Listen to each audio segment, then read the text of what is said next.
não sei como lidar, por isso que eu coloquei ali. Se eu vou aceitar uma única exceção, é aquela para garantir a rede funcionando. É por isso que eu falei de DDoS. Agora, eu acho que no DDoS, eu posso chamar aqui todos e falar, pessoal, na vez que o Credit Card, o Visa e o PayPal, algumas instituições financeiras anularam as contas do Wikileaks, a pedido do governo americano. Eles tiraram as contas. Bom, minha opinião, isso é um ato truculento. Aí o que foi feito? Nós fizemos um DDoS. Nós, eu digo que não foi com máquinas escravizadas. Então, muita gente, usando essa mesma técnica, apontava para os sites desses caras e fazia um protesto. É como fazer uma manifestação na frente da porta desse prédio. Agora, você não vai fazer uma manifestação na frente do Mastercard na Paulista. Vai descer um gerente e vai falar, não tem nada com isso. Mas você vai fazer um protesto na rede, porque se tratava de uma questão de rede. Um desrespeito absurdo. Imagina, você vai dar $100 para o Wikileaks, você chega lá e não registra mais, porque eles cancelaram a conta unilateralmente, sem o devido processo legal, sem nada. Que, aliás, eu queria dizer o seguinte, isso é muito comum, não adianta falar, não é? O Julian Assange não pode ir até o aeroporto, tomar um avião para um país que deu asilo político, porque a Inglaterra, ao arrepio da lei, dos tratados internacionais, impede que um carro diplomático não seja assaltado, abalroado e invadido por parte da polícia da Inglaterra. O que se chama isso? Truculência, ilegalidade, falta de bom senso. É tudo isso. Eu não gosto do Julian Assange. E daí? O Equador deu asilo para ele. Então, está cheio de problemas assim no mundo.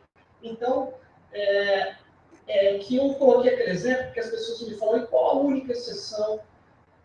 Eu acho que tem essa. Eu passei uma tela que eu pulei, se me permite aproveitar e eu encerro, dizer o seguinte, o Brasil, eu me lembro que o Síndico Brasil, há um ano atrás, um ano e meio atrás, comemorou que ele tem entregado 60% do que é contratado pelas pessoas. A velocidade contratada, ele tem conseguido entregar 60%. Ele não, as operadoras.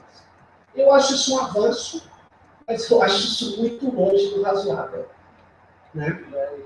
80%. É o que eu digo ali.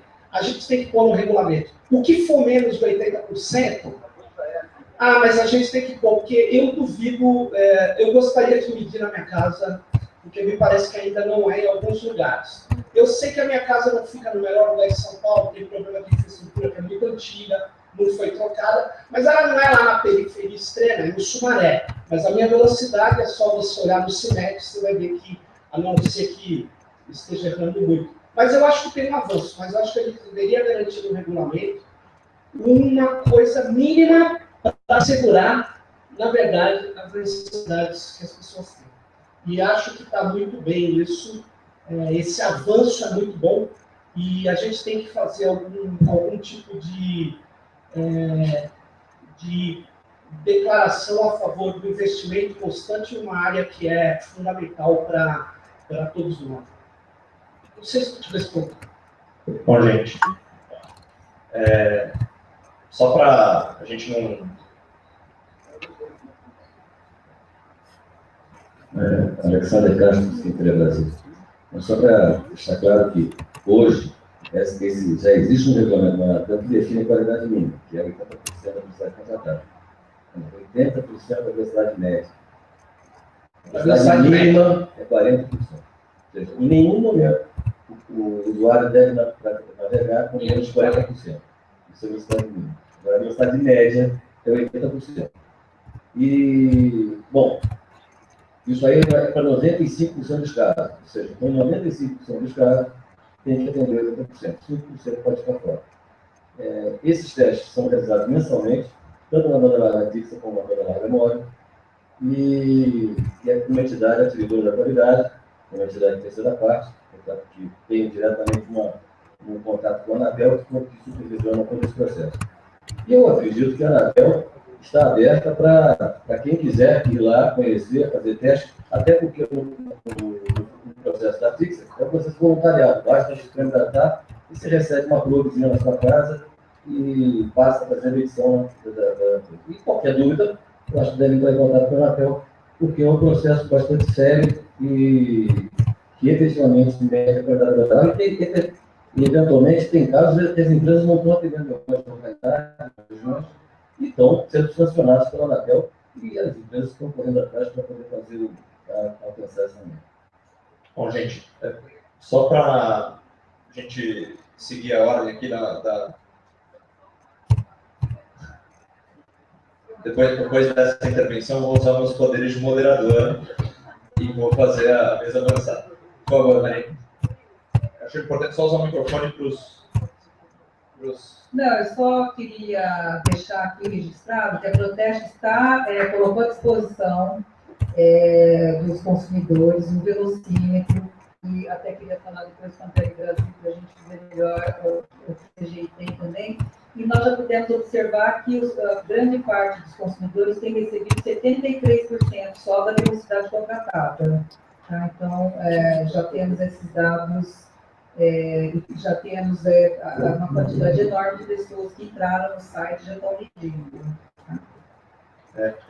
Aqui no esclarecimento aqui, já passando a palavra agora para o Marcelo, só para aqueles menos familiarizados com a discussão, a gente tem essa norma da Anatel, que é o Regulamento Geral de Qualidade, tem o Regulamento Geral de Qualidade para o SCM, tem o Regulamento Geral de Qualidade para o SMP, que é o Serviço Móvel Pessoal. Quem quiser conhecer melhor essas normas pode procurar. Tem regulamentos de qualidade para outros serviços também. E, para quem não entendeu o que é o DDoS, é um termo técnico que foi utilizado aqui, definido de maneira pouco técnica aqui, como advogado, correndo risco de alguma imprecisão, é o chamado ataque de negação de serviço, que ocorre quando muitas máquinas tentam acessar simultaneamente o mesmo site, e esse site não tem capacidade de responder a todos os pedidos. Isso ocorre normalmente quando máquinas são escravizadas ou estão sendo controladas remotamente de maneira muitas vezes ilícita para acessar esses sites, e não necessariamente dessa forma como o Sérgio bem colocou, às vezes também as pessoas estão acessando voluntariamente esse site de uma forma de protesto. Dito isso, eu passo a palavra aqui para o Marcelo Schilwarker, se eu pronunciei correto. O Marcelo, ele é assessor do secretário de Assuntos Legislativos, ele é mestrando em Direito Econômico pela USP e também é responsável pelo projeto de regulamentação do Marco Civil da Internet na Secretaria de Assuntos Legislativos do Ministério da Justiça.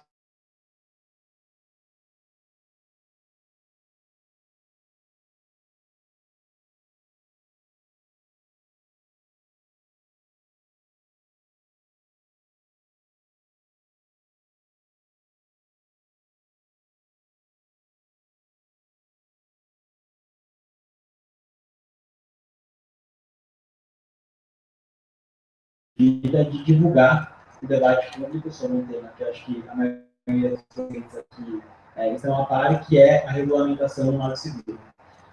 Por isso, embora eu vá apresentar alguns dos temas, eu não vou propriamente me posicionar, que é uma questão até que eu vou indicar um pouco as premissas, até porque o debate público ainda está em curso até dia 31 de março.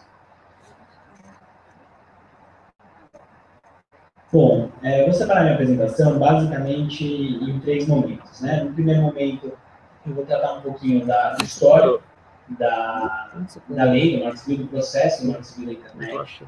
No segundo momento, eu vou explicar um pouquinho a lógica que tem por trás da regulamentação, e aí, entrando um pouco no recorte do painel que a gente está falando, que é a neutralidade, os aspectos contratuais e os serviços gratuitos, eu vou levantar algumas questões que têm sido debatidas, que já estão na plataforma, que é o marcocivil.gov.br, que já têm sido debatidos, e temas que já têm sido levantados, eu acho até para os expositores, ou até para o público, refletirem um pouco sobre algumas demandas que já tem nesse quase 1 mês e meio de debate público que ocorreu.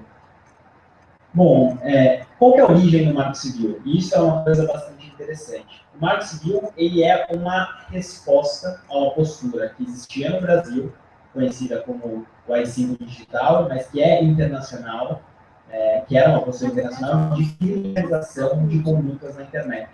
Isso não é um fenômeno brasileiro, isso é um fenômeno internacional, mas até na secretaria de que eu faço parte, a Secretaria de Assuntos Legislativos, não era a minha equipe que tocava isso, né? Eu não estava, mas era a equipe de penal. Porque todo projeto de lei que vinha do Congresso era uma pauta criminalizando uma conduta. A conduta do governo, por sua vez, era sempre uma conduta reativa. Ele tentava, em alguma medida, segurar essas pautas que iriam desvirtuar um pouco a internet como ela foi se construindo, uma lógica aberta, inovadora, construtiva. Então, essa é a primeira premissa que existe por trás do Marco Civil. Eu poderia vir aqui e falar, olha, o Marco Civil foi um projeto do governo que encampou uma pauta e que levou adiante, o que não deixa de ser verdade, mas ela é essencialmente uma obra construída pela sociedade civil.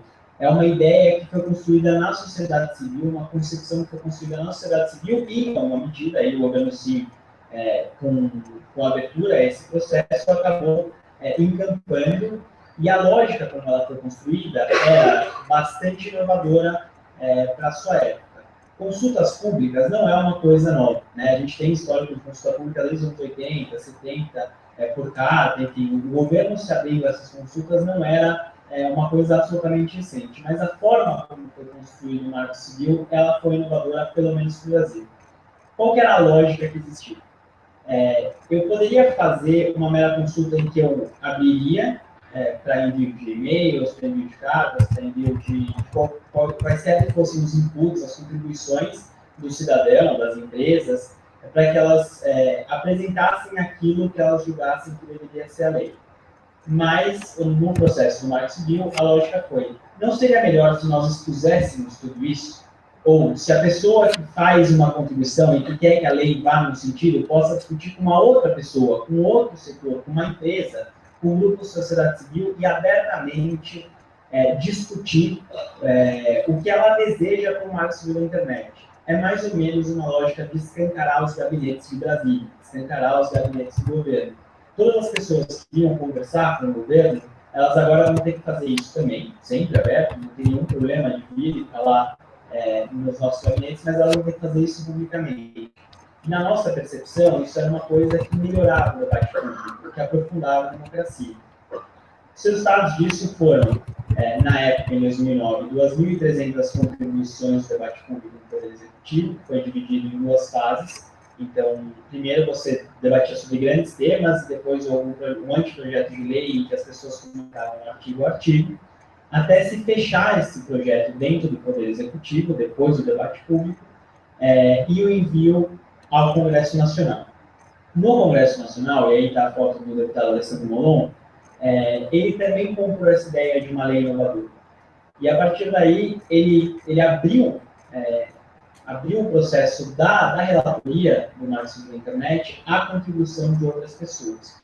E a gente sempre fala que todos os textos que saem da Câmara dos Deputados, sempre fala que foi bastante inovador até pelas contribuições que vieram de Twitter, de e-mail e pelo portal de democracia. No Congresso Nacional, eu acho que talvez o Marco Civil tenha sido uma das construções mais ricas, na medida em que elas foram bastante polarizadas. Não há dúvidas disso. Eu acho que todas as forças que estavam representadas naquele momento em relação ao tema conseguiram ser ouvidas e conseguiram pautar ou não o debate. Também acho que não há como desvincular o processo que a gente viveu em 2013, o escândalo que o Snowden nos revelou, as declarações, a questão da privacidade, a questão dos direitos na internet acabou entrando muito na agenda, e a Presidenta da República, em 2013, inclusive, colocou com urgência constitucional o projeto que estava tramitando no Congresso, de forma a, em alguma medida, induzir e demonstrar a prioridade que esse tipo de tema tinha para o país. Assim como o projeto foi concebido pela sociedade civil, pelas empresas, pelo cidadão comum que tinha uma percepção específica sobre a internet, também o ativismo durante o processo de tramitação. Tem muitas caras das pessoas que estão aqui e que tiveram no Congresso Nacional, o próprio local, a Veridiana, enfim, o Jonathan, uma série de pessoas que tiveram durante esse processo que construíram essa aprovação. Essa aprovação foi muito negociada e ela tentou ser equilibrada. Eu acho que a tentativa que o Marco Civil tentou construir sobre a visão de internet era uma lógica equilibrada. E houve um ativismo muito grande. Não tem como falar que esse projeto é só da sociedade civil, só das empresas, só do governo, é uma grande conjunção de fatores. Qual foi a escolha legal que teve no Marco Civil? É uma escolha de uma norma bastante principiológica. Isso não é uma coisa que surgiu do nada, eu acho que existe uma origem, o próprio decálogo do CGI, que é uma fonte inspiradora dos pressupostos que tem dentro do Marco Civil, tem essa lógica. A gente não quis entrar em miudeza, acho que esse vai ser um pouco o papel da regulamentação que a gente está em discussão agora, mas lá quis dar uma linha sobre como deveria ser a internet, como a gente concebia. E a lógica foi também sempre manter esse equilíbrio entre inovação e direitos. Não há em absoluto, não houve em absoluto um desejo de pender para nenhum dos lados. A gente não quer penalizar as empresas e tornar impossível que elas possam desenvolver um modelo de negócios delas, mas a gente quer sim garantir aos cidadãos que possam ter seus direitos respeitados, ter tudo aquilo que como eles concebem a internet dessa forma aberta e inovadora, garantido. E tiveram 3 pilares. O primeiro pilar é a liberdade de expressão, e eu acho que um dos principais temas que foram discutidos na época da lei foi a discussão do novo centro digital, a questão da responsabilidade do usuário, quem deveria ser responsável por o conteúdo que fosse colocado na rede, e a escolha legislativa foi exatamente que o usuário seria responsável. Isso tinha muito a ver com uma lógica de não inibir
capacidade da ONU, que também, como vocês viram, é um dos 3 pilares do Marco Civil, da Dilma, acho que após o processo do Snowden, que também realçou esse papel do país como não aceitando algumas lógicas alguns descumprimentos que ocorriam no âmbito da internet. Que momento que a gente vive agora? É o momento da regulamentação. Então, o impacto de você ter uma norma principiológica, que é uma coisa importante, na forma como a gente entende, a gente queria mesmo construir aquilo que foi chamado como a Constituição da internet, ela tem alguns impactos, que são uma limitação. A gente não quis ser extensivo, não era o objetivo de todos os casos que deveriam ser tratados pelo Marco Civil. Então, ainda existem disputas, eu acho que o Sérgio Amadeu foi bastante claro em relação a isso, acho que a Miriam Glimmer, hoje de manhã também, e por diversos articulistas que têm escrito sobre o tema, que ainda existem algumas disputas sobre os conceitos. A neutralidade de rede está vigente e garantida, mas suas exceções precisam ser regulamentadas. Para muitos, e eu acho que é um pouco isso que está sendo discutido, vai ser discutido em grande medida pelos outros palestrantes, pode, em alguma medida, desvirtuar aquilo que se acreditava que poderia ser a neutralidade de rede. O intuito da regulamentação não é essa, é esclarecer, é discutir as exceções sem desvirtuar os princípios que estão por trás. Existem algumas dúvidas também sobre modelos de negócios. Acho que o que foi falado por muitos já hoje e que vai ser discutido mais um pouco é se o zero rating viola ou não viola a neutralidade de rede. E uma terceira discussão que tem se desenvolvido e que é bastante importante, o Marco Civil surgiu como uma lógica de garantir segurança jurídica também. Não para o cidadão, para ele saber quais são os limites, os deveres, os direitos que ele tem na internet, mas também para as empresas saberem isso. E existe um espaço onde essa norma vai ser, como ela é bastante psicológica, interpretada, que é o judiciário. Hoje de manhã foi falado do caso do WhatsApp no Piauí. Eu não tive acesso aos autos, acho que a maioria das pessoas também não, porque tem segredo de justiça, mas foi uma coisa que assustou um pouco os brasileiros em relação à forma como o judiciário tem absoluta legitimidade para isso, poder de interferir na lógica do nosso dia a dia, das aplicações que a gente tem. E uma outra discussão também, que desenvolveu, tem alguma relação com o judiciário, foi a discussão das investigações criminais que tiveram começando dos atos de 2013, que foi as investigações, alguns dizem casos da Civilino, mas não era só a Civilino no Rio de Janeiro, que foi uma ordem judicial bastante ampla sobre a forma como o acesso ao acesso a determinados dados durante uma investigação criminal. A lógica que a gente está tentando construir na regulamentação do Marco Civil mais uma vez, uma questão inovadora. É o primeiro decreto de discussão, de 6 leis, projetos de leis que foram discutidos em suas plataformas online, mas é a primeira vez que um decreto será discutido. Existe uma outra lógica que é também na forma. Acreditando acreditando bastante em software livre, na lógica aberta da rede e na apropriação do conhecimento por toda a sociedade, a nossa plataforma está em software livre, está em código aberto e está no GitHub para quem quiser colaborar. Então, acho que isso também é uma posição ideológica do governo de querer ser aberto não só no seu conteúdo, como na forma. Agora, saindo um pouco da lógica principiológica que tem na lei, os temas são tecnicamente complexos. Mas, com isso, a gente tem que ter clareza de que os princípios estão muito bem delineados. Então, uma coisa que a gente vai evitar, e é óbvio que o debate ainda precisa se desenrolar, é um excesso de tecnicismo que desvirtue as pessoas que estão participando. As diretrizes estão dadas na lei. A gente vai tentar, ao máximo, até por boa técnica legislativa, não jogar isso para regulamento, e o regulamento do regulamento, porque isso desvirtua um pouco o papel da própria regulamentação, que tem que dar linhas gerais sobre os temas. E uma disposição política de abertura à sociedade civil, setores empresariais e cidadão comum. É um pouco aquela lógica de se encarar gabinetes. Não podemos receber todos no Ministério da Justiça, mas a lógica é que todos participem. O debate em si está dividido em 4 eixos. As exceções da neutralidade de rede, que você vai claro, algumas questões sobre privacidade que podem ser esclarecidas por toda a parte principiológica que está garantida no Marco Civil, mas também por questões que precisam ser regulamentadas, essencialmente procedimentos de sigilo e de segurança das empresas provedoras de serviços na internet, a guarda de registros ou guarda de logs, tanto de acesso à aplicação como de conexão. Então, é uma lógica que também tem um recorte de procedimento, mas tem uma ação muito importante que é a forma como o Brasil vai especificar que segurança na rede e investigação criminal seja equilibrada com liberdade de expressão e privacidade.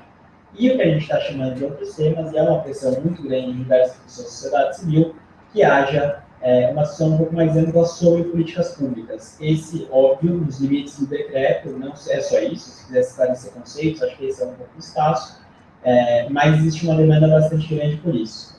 A concepção da consulta é atingir um público especializado, que é um pouco, acho que, o papel de que vocês estão aqui, mas não só. Também engajar o cidadão comum. Eu quero que alguém chegue e, sem grandes especificações sobre os contratos de movimento gratuito de serviços, consiga me dizer, eu quero WhatsApp, eu quero Facebook, eu quero Twitter, eu quero, enfim, eu quero uma aplicação grátis no meu plano, não quero porque é bom ou porque é ruim. Ter um pouco um termômetro da lógica que o cidadão tem. Atualmente, esses são os números da consulta. A neutralidade é de longe, embora os outros temas, que é uma coisa em alguma medida residual, mais ampla, tenha mais pautas, a neutralidade é de longe o tema que mais tem gerado discussão e polêmica, até porque eu acho que é um conceito em disputa mesmo que está sendo travado. Aqui estão algumas das pautas mais comentadas. É só para aqui o zero rating aparece, as velocidades distintas, o cálculo na tarifa baseado na quantidade de dados transmitidos, sistemamente de conteúdo publicado, enfim. Isso é um pouco a lógica que houve por trás dessa tentativa de engajamento. A gente acha que, em alguma medida, o público especializado, o ITS, o CTS, o CDD da UNB, o Internet Lab aqui em São Paulo, assim como diversos outros grupos tão engajados, tão produzindo material, o Marcamice, o Observatório do Marxismo na Internet, os grandes fóruns de democratização, os grandes grupos de democratização das comunicações como o Intervozes, o FNDC, o Fórum do Eixo, estão debatendo esse tema, mas a gente tem cada vez mais uma necessidade de dialogar com o cidadão comum. Por isso que a gente tem tentado construir tanto pautar isso na imprensa, para que isso seja esclarecido, como construir posts e discussões um pouco mais simplificadas. Um dos posts que a gente fez é o que a neutralidade de rede tem a ver com o seu futebol de quarta-feira. Cada vez mais está se migrando da internet, da televisão, ou do seu banco para a internet, a sua televisão para a internet, e como isso afeta o dia a dia do cidadão. É isso que a gente tem tentado trabalhar para os cidadãos. Algumas questões que são importantes. Primeiro que, como eu avisei, eu não iria me posicionar, até porque o debate público ainda está ocorrendo. E até o último momento a gente tem clareza de que alguma discussão pode alterar a forma como a gente vê um tema ou outro. Então, aqui, eu estou indicando porque eu não vou posicionar sobre o zero rating, o fim do tráfego de dados, ou qualquer um dos outros, a internet 0800, ou qualquer um dos outros temas, porque a gente está no papel de mediação e o papel verdadeiro de abertura. Não é para inglês ver esse debate. Esse é um debate que quer, efetivamente, construir uma posição a partir da contribuição da sociedade civil, dos setores empresariais, do cidadão comum. Por outro lado, existe uma possibilidade absoluta de rediscutir as determinações da lei. Não vai haver uma rediscussão da neutralidade de rede. A gente vai discutir as decisões técnicas, não vai haver uma flexibilização sobre os princípios garantidos no Marco Civil. Estamos discutindo o decreto, e é isso que a gente vai tentar fazer, esclarecer e indicar as exceções. Esperasse 2 segundos para eu café, achei que era verdade. Tem que existir também, no momento da regulamentação, que for lá entrar no marco.gov.br, uma preocupação com o fato de que o decreto tem certos limites. Então, determinadas políticas criar um órgão, enfim, uma série de questões constitucionais que estão limitadas, não podem ser alteradas por meio de decreto. Uma outra questão é que o debate público não é publicitário. Não adianta chegar lá, fazer 1000 posts da mesma forma, com o mesmo conteúdo, e ter vários amigos que vão lá e vão concordar com o seu post. A nossa ideia é de construir ideias, de entender argumentação, de aprofundar temas, e não de ser uma lógica de like e dislike. Uma coisa que eu já falei, que é um equilíbrio entre inovação, modelo de negócios e direitos. Ninguém aqui é anti-business, ninguém aqui é só anti-direitos da sociedade civil ou da privacidade ou quebra de neutralidade. A gente tem que, esse é um pouco o papel do governo nesse momento, de equilibrar todas essas demandas, todas essas portas que têm que ser puxadas efetivamente pelos atores interessados.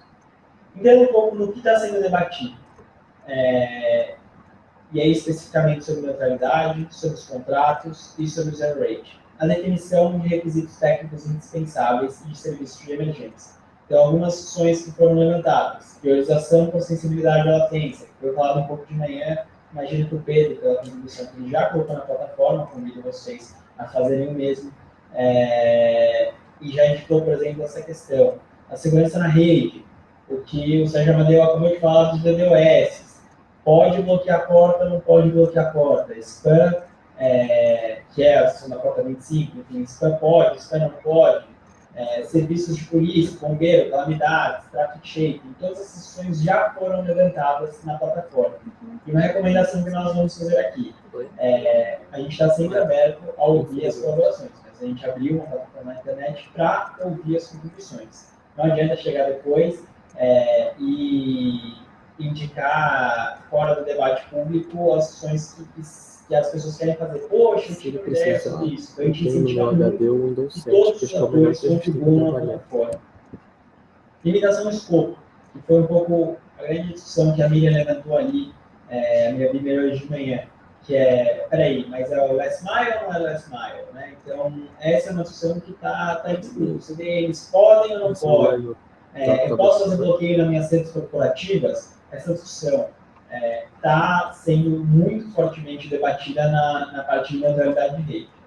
Quem fiscaliza ou efetiva a neutralidade de rede? Outro tema que foi levantado, outro tema que é bastante caro a diversos dos comentadores. Bom, eu falei um pouquinho de bloqueio de portas, spam, adequação de neutralidade, definição de quem são, definições em geral, então, quem são, o artigo 9º, né? Quem são os provedores de conexão, quem são os provedores, o que é roteação, comutação, todos os conceitos que estão na lei. E acho que a prática de mercado, algumas práticas de mercado, eu vou falar um pouquinho como é o painel sobre os argumentos do zero rating, mas o corte no pacote de dados é permitido, não é permitido. Essa discussão tem sido bastante acalorada na plataforma. Para finalizar o meu debate, eu acho que eu vou tratar um pouco do acesso gratuito aos aplicativos, finalizando se um moderador briga comigo. De longe, hoje, o debate mais quente da plataforma. E a discussão que se desenvolve viola ou não viola a neutralidade de rede.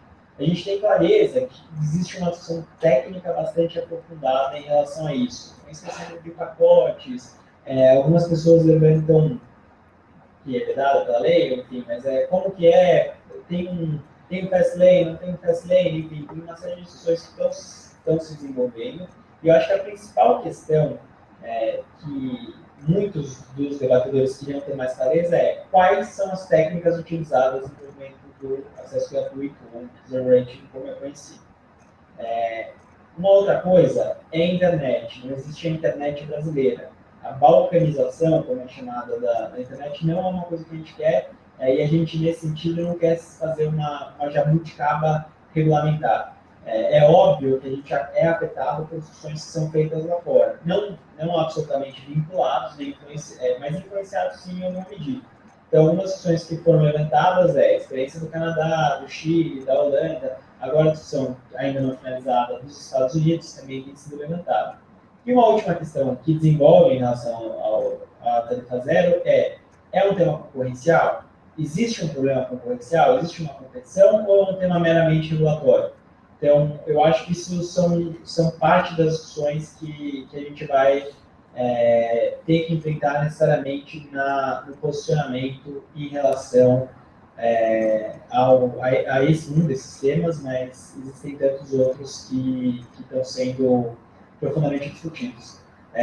Para finalizar, eu gostaria de convidar a todos e todas a efetivamente participarem. Então, a plataforma é bastante simples, ela tem só a necessidade de colocar um nome e um e-mail para se cadastrar. Quem não quiser se cadastrar, mas quiser ver o debate, basta vir no marcocivil.mj.gov.br e a sua contribuição, por mais que você fale, putz, eu não sei nem o que é um DDoS, eu não estou por dentro dessa questão do WhatsApp grátis, não interessa. Se você chegar lá e falar, eu acho que a neutralidade de rede deveria significar X, a gente vai considerar. É óbvio que os argumentos têm que ser o mais aprofundado, mais desenvolvido, não é publicitário, mas a gente entende que a gente quer captar um pouco o que o cidadão espera dessa regulamentação. É um pouco esse papel que o Ministério da Justiça, a Secretaria de Assuntos Legislativos, aqui representando o secretário, Gabriel, queria passar um pouco aqui nesse espaço. E agora eu acho que eu vou abrir um pouco a fala para os próximos participantes que vão abordar de maneira mais direta as questões que estão se desenvolvendo por trás dos aspectos contratuais, da neutralidade em si, qual é o conceito, e dizer que, de qualquer maneira, a gente vê isso como uma tarefa bastante árdua, na medida em que muita gente olhou de fora para dentro, falando, poxa, qual foi o conceito que vocês colocaram para definir a neutralidade de rede? Qual é o conceito legal? Porque é um conceito em disputa, não só na nossa legislação, mas também internacionalmente. E mais uma coisa, a nossa lógica é o equilíbrio nessa regulamentação. A gente busca atingir esse equilíbrio. Por isso é muito importante que todos participem. Muito obrigado.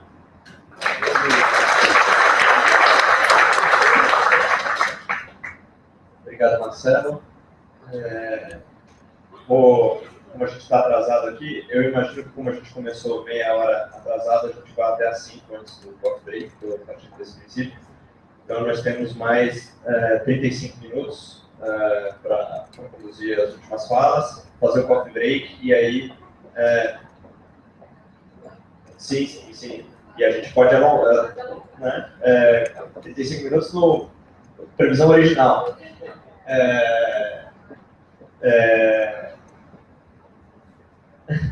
O Christopher está sugerindo aqui que a gente tenha o coffee break antes dele, talvez. Aí a gente tem uma coisa para deliberar. Vamos passar a palavra para o Pedro, já fazendo um elogio aqui ao Ministério da Justiça, porque é aberto novamente a consulta sobre o Marco Civil, sobre a regulamentação, também a CGI, que fez esse mesmo processo. E acho que esse é uma marca do processo do Marco Civil, que é importante ser mantido e foi mantido no processo de regulamentação. O Pedro Ramos é pesquisador associado do Internet Lab, mestrando quase há uma semana de ser mestre em Direito, Direito e Desenvolvimento pela Escola de Direito de São Paulo, na FGV. O tema dele é neutralidade de rede, certamente vai ter o título, porque fez uma contribuição muito qualificada no Marco Civil, que, se vocês não leram, recomendo que leiam. Pedro. Alô? Opa, não volta, né? Calma, gente, obrigado aí, obrigado pelo convite, Flávio, obrigado pela Proteste, obrigado à mesa aí no local, pela força aí, pelas ótimas discussões que a gente teve antes, tanto o Sérgio quanto o Marcelo. Como o Cal disse, sou Pedro, sou quase mestre em Direito pela Fundação Getúlio Vargas, defendendo a minha dissertação de mestrados em neutralidade da rede e desenvolvimento econômico na AGV na próxima semana. E também fiz um período de pesquisador visitante sobre neutralidade da rede lá na Universidade de Stanford. Hoje eu vou falar um pouquinho sobre Zero Rate, que é o tema da moda, né? Aqui, pelo que eu estou vendo aqui, a pesquisa de campo que eu fiz aqui antes, estão falando mais disso aqui, nesse espaço, do que a moda da Babilônia ontem, que teve Fernando Montenegro, da Tibia, que tem um negócio diferente lá. Assim, aqui está bombando muito mais Zero Rate, né? Aqui. Mas a ideia também não é só para Zero Rate. Eu só lembrar que o painel aqui é aspectos contratuais e Zero Rate. E eu ia ficar muito feliz depois, no debate, se a gente pudesse falar de alguns outros aspectos que, tendo em vista o quão sexy esse tema aqui, as pessoas não estão falando tanto desse tema e são temas importantes também que fazem parte da regulamentação.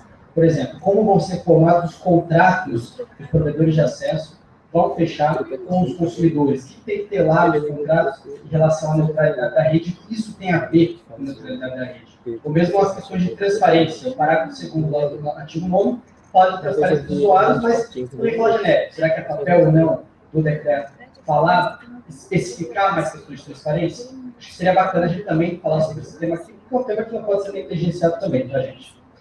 Então tá, dito isso aqui, queria só fazer, acho que o resto com vocês, falar um pouquinho das premissas que eu vou partir aqui nessa conversa aqui. Então, o objetivo da conversa é muito mais passar um state of art das discussões sobre Zero Rate, o que está sendo falado no mundo, o que a academia no mundo está falando sobre isso daí. Eu vejo neutralidade da rede muito mais como uma questão de gatekeeper, vou falar um pouquinho mais sobre isso, de você tentar fazer uma regulação que possa limitar o papel dos gatekeepers em determinada arquitetura de rede. Eu também acho muito importante já colocar aqui que eu não vejo, não enxergo esse tema como um fla-flu, política de São Paulo, nada disso. Acho que não é nosso contra eles, nada disso aqui. Minha função enquanto pesquisadora social do Internet Lab é fazer pesquisa, tá? E pesquisa envolve entender os ambientes como ambientes multifacetados, complexos, e a neutralidade da rede é muito complexa.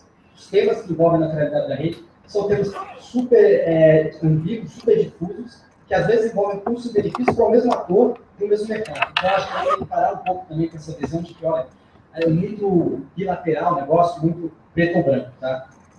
Então, como eu falei aqui, para passar um pouco da introdução, eu acho que Zero Rate está inserido muito numa problemática, que é a problemática de liberdade de modelo de negócio versus neutralidade da rede. Muita gente acha que são complementares esses conceitos, muita gente acha que são divergentes. E muita parte faz sentido uma divergência porque podem ter conflitos.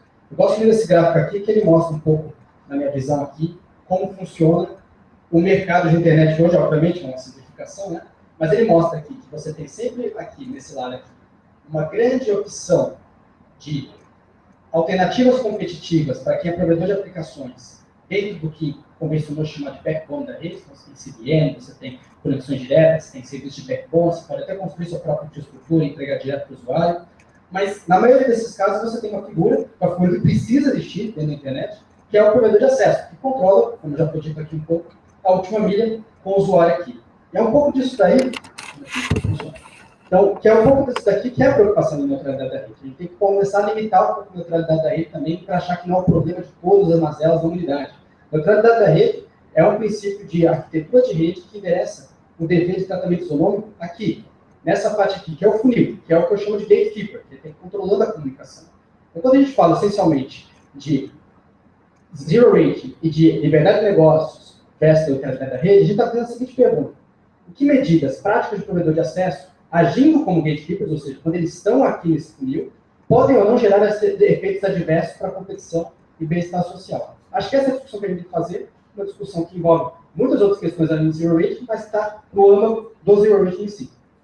Então, como a gente falou aqui um pouco antes, é o ponto alto da discussão acadêmica. É a discussão sexy do momento, é a discussão que está rolando nos Estados Unidos, está rolando na Europa, e no Brasil vem uma discussão também muito forte. Até porque um dos motivos que eu estava nos Estados Unidos na época que aconteceu isso daí, um dos grandes artigos que acabaram explodindo a discussão sobre Zero Rate lá, foi quando o pessoal começou a perceber que, poxa, estamos aqui nos Estados Unidos discutindo Zero Rate em 2014, sendo que em outros países, como no Brasil, já tem Zero Rate faz muito tempo. Será que tem alguma coisa diferente? Porque os países em desenvolvimento chegaram antes, o Zero Rate, os países desenvolvidos chegaram depois? Algumas das questões que também surgiram no debate. Então, passando um pouco aí do histórico do Zero Rate, e até para quem caiu de paraquedas aqui não sabe direito onde está, falar um pouquinho. Zero Rate nada mais é do que uma sigla geral para se denominar todas as técnicas ou iniciativas ou práticas comerciais em que um provedor de acesso, em geral mobile, mas não necessariamente precisa ser mobile, ele vai excetuar a cobrança da franquia de dados de determinadas aplicações em detrimento de outras. No Brasil, muitas operadoras fazem isso daí, Facebook Zero, tem Twitter, tem WhatsApp, então você vai usar a sua franquia, etc. Não gasta a sua franquia, e aí quando você usa determinada aplicação, essa aplicação ela não conta para aquele seu limite de franquia. Esse modelo de negócio não é tão novo no Brasil quanto parece. Eu trabalhei muito até 2010 com os portais WAP, que eram aqueles portais bem toscos que tinham nos celulares, aqueles Nokias antigos, assim, e que já tinham algumas questões de Zero Rate naqueles portais, ainda que o tráfego de dados era insuficiente ou insignificante naquela época. Aí você vê no mundo todo, o Facebook Zero começou mais ou menos em 2010, aqui no Brasil, salvo engano, foi a Clara em 2011 que começou aqui, mas no mundo todo o Facebook Zero começou em 2010, e a Wikipedia, sim, a Wikipedia, via Wikipedia Foundation, fez um similar, o 80 Zero, que é a Wikipedia Zero, começou em 2011, foi uma iniciativa que foi até bastante elogiada na época que foi lançada. Foi seguido do Google, o Google fez o Free Zone, que dava acesso grátis ao Google Search, ao Gmail e outras aplicações, e já morreu, tá? Então, falecido. Ele acabou em 2014, primeiro semestre de 2014, mais ou menos. Coincidiu com o posicionamento do Google na FCC, que ele ficou um tempo hibernando na discussão sobre neutralidade da rede, que no início era bem ativo, depois hibernou, voltou a ser um pouco mais ativo e coincidiu também com a fase que o Google Free Zone foi descontinuado. Em 2013, tem a iniciativa Internet.org, que é um aplicativo mobile, que tem vários aplicativos dentro do Facebook, Messenger, AccuWeather, etc. Iniciativa capitaneada pelo Facebook. E aí, em 2014, ele começa a ter alguns experimentos em termos de mercado e cobrança nos Estados Unidos e na Europa. Então, aqui você tem nos Estados Unidos o Sponsor Data Plan, da AT&T, um pouco diferente do Zero Rate tradicional. O Sponsor Data Plan é quase um 0800, literalmente. Ele basicamente dá a oportunidade para o provedor de aplicação pagar pelo acesso de seu usuário. Não está indo bem comercialmente lá, não está pegando o negócio. A GoSmart, que é um espécie de plano da T-Mobile, fez experimentação com o Facebook, também não temos estudos empíricos sobre se funcionou ou não. E foi citado hoje de cedo, teve a T-Mobile, a mesma T-Mobile, fazendo uma experimentação com o aplicativo de música streaming. Só corrigindo aí uma questão aí, essa experimentação de T-Mobile foi interessante, porque, na verdade, o que eles fizeram foi, olha, a gente não está escolhendo especificamente um ou dois ou três aplicativos. Se alguns aplicativos, mesmo startups, eles tiverem aspectos técnicos suficientes para conectar com a minha plataforma, eu abro a possibilidade para eles. E aí, hoje, eu tenho mais de 10 aplicativos conectados lá. Não tem informações sobre como está indo em termos de sucesso comercial isso daí. E na Europa, a gente observou um crescimento muito grande, zero rating com vídeo, tá? Tanto aplicativos das próprias provedoras de acesso, próprias operadoras, quanto aplicativos parceiros. Então, gente, eu estou movimentando um pouco frio, tá? Se puder diminuir um pouquinho, tranquilo. Então, acho que é fácil a gente pensar aqui, só bater um pouquinho de papo, sobre o porquê, tá? Zero rating. De onde veio a zero rating? O racional econômico é relativamente simples. Você para pensar no mercado de provedor de acesso, conforme vai surgindo novas aplicações pesadas de vídeo, você tem que tomar decisões comerciais. Decisões comerciais são, poxa, vou ficar aqui, vou ser um dump pipe, ou seja, você tem que passar o tráfego por mim, não fazer mais nada, só gastar custo com ele. Você tem que tentar ser um pipe mais eficiente, vou tentar tirar técnicas e vender qualidade de serviço para fazer entregas melhores para os consumidores, ou vou tentar novas empreitadas que possam ultrapassar a minha atuação na camada lógica de infraestrutura e também a camada de conteúdo. Muitos provedores de acesso hoje possuem seus aplicativos de música streaming, possuem seus aplicativos de vídeo, possuem portais, enfim. Tudo faz parte, eu acho que é saudável que tenha também essa interconexão entre as diferentes camadas. E dos pontos de provedores de conteúdo, se você pensar no Facebook, se você pensar no Twitter, é lógico para eles também. Expandir a base de usuários. Mais usuários novos, usuários que não entrariam no Facebook, não entrariam no Twitter, melhor para eles, que vai ser mais receitas publicitárias. Na maioria desses casos, é a principal receita desses provedores. Então, para passar uma visão geral da discussão acadêmica, um debate super embrionário, a gente faz um ano que o negócio está explodindo aí, tá? Tem pouquíssimos estudos empíricos, a gente só mapeou 2 estudos empíricos sobre esse assunto, e a maioria dos estudos são técnicos voltados na área de Law and Economics e também na área de economia em si, tá? Um desses estudos empíricos é meu. Eu comecei a fazer esse estudo lá em Stanford, em janeiro, e foi preparado e apresentado numa conferência dos Estados Unidos em setembro desse ano. Esse estudo mapeou a presença de zero rating de 4 grandes provedores de conteúdo, Facebook, Twitter, Wikipedia e Google Plus, na época, que funcionava entre 2012 e 2014, foram um total de 85 países mapeados, e chegamos a algumas conclusões interessantes, como que esses sites eles tinham a tendência a fazer ou acordo com o zero rating com o grupo dominante do local, o grupo telecom dominante. Todos os países analisados, você consegue ver que tinha um alto número de linhas naqueles países, linhas ativas de telefone celular, mas ainda um preço alto da banda larga mobile. E ao mesmo tempo você conseguia ver uma indústria mobile subdesenvolvida e discussões sobre neutralidade da rede, na maior parte desses países, bastante embrionárias. Aqui essa tabela mostra um pouquinho aqui. Aqui os países analisados, 85 países analisados. Você vê, por exemplo, aqui os países. Você vê que Nos países em que a opera zero rating, você tem muitos linhas celulares ativas, mais do que o número de pessoas, como é normal nos países. Você tem uma baixa penetração da internet ainda. Você tem um preço médio de plano de internet móvel alto ainda, quase 10% do PIB per capita. E você tem índices baixos de inovação e de technology readiness, ou seja, desenvolvimento tecnológico da indústria mobile naquele país. Tá? Alguns highlights dessa pesquisa interessantes. Você vê países em que você tinha Facebook Zero, por exemplo, Congo, você tem uma média de 2 usuários a cada 100 pessoas, tá? Só.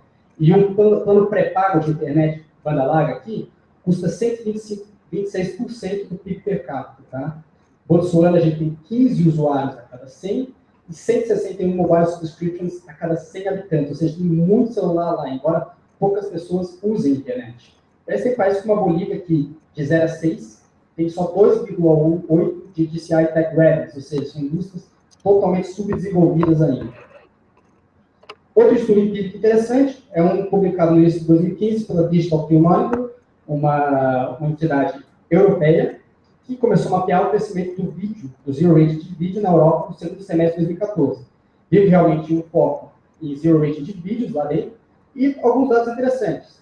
Nos países em que o zero rating de vídeos foi aplicado, observou-se em praticamente todos os países um aumento dos preços da banda larga médios da banda larga mobile. Teve um dos países que triplicou o preço médio.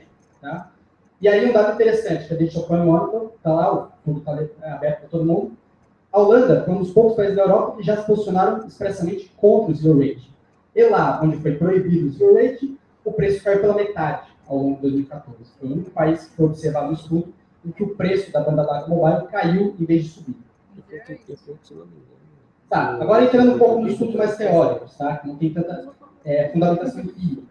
A gente tem vários estudos que estão tentando entender qual é a perspectiva do usuário, ou o zero rating da perspectiva do usuário.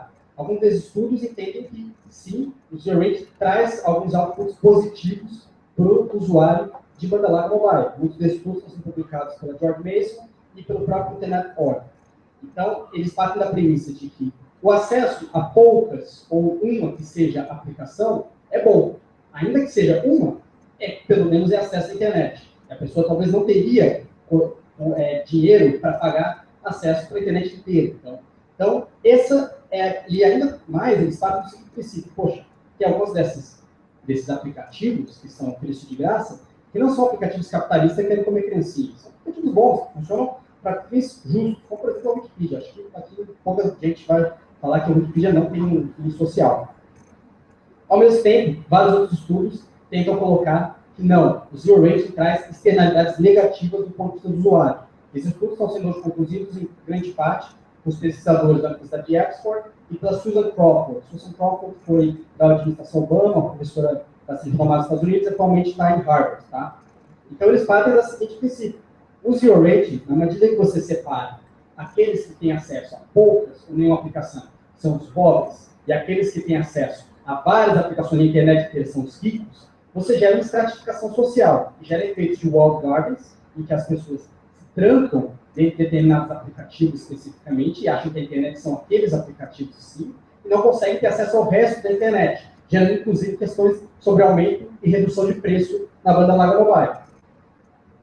Tanto essa visão quanto a primeira visão que eu coloquei, elas carecem hoje, sim, de comprovação empírica.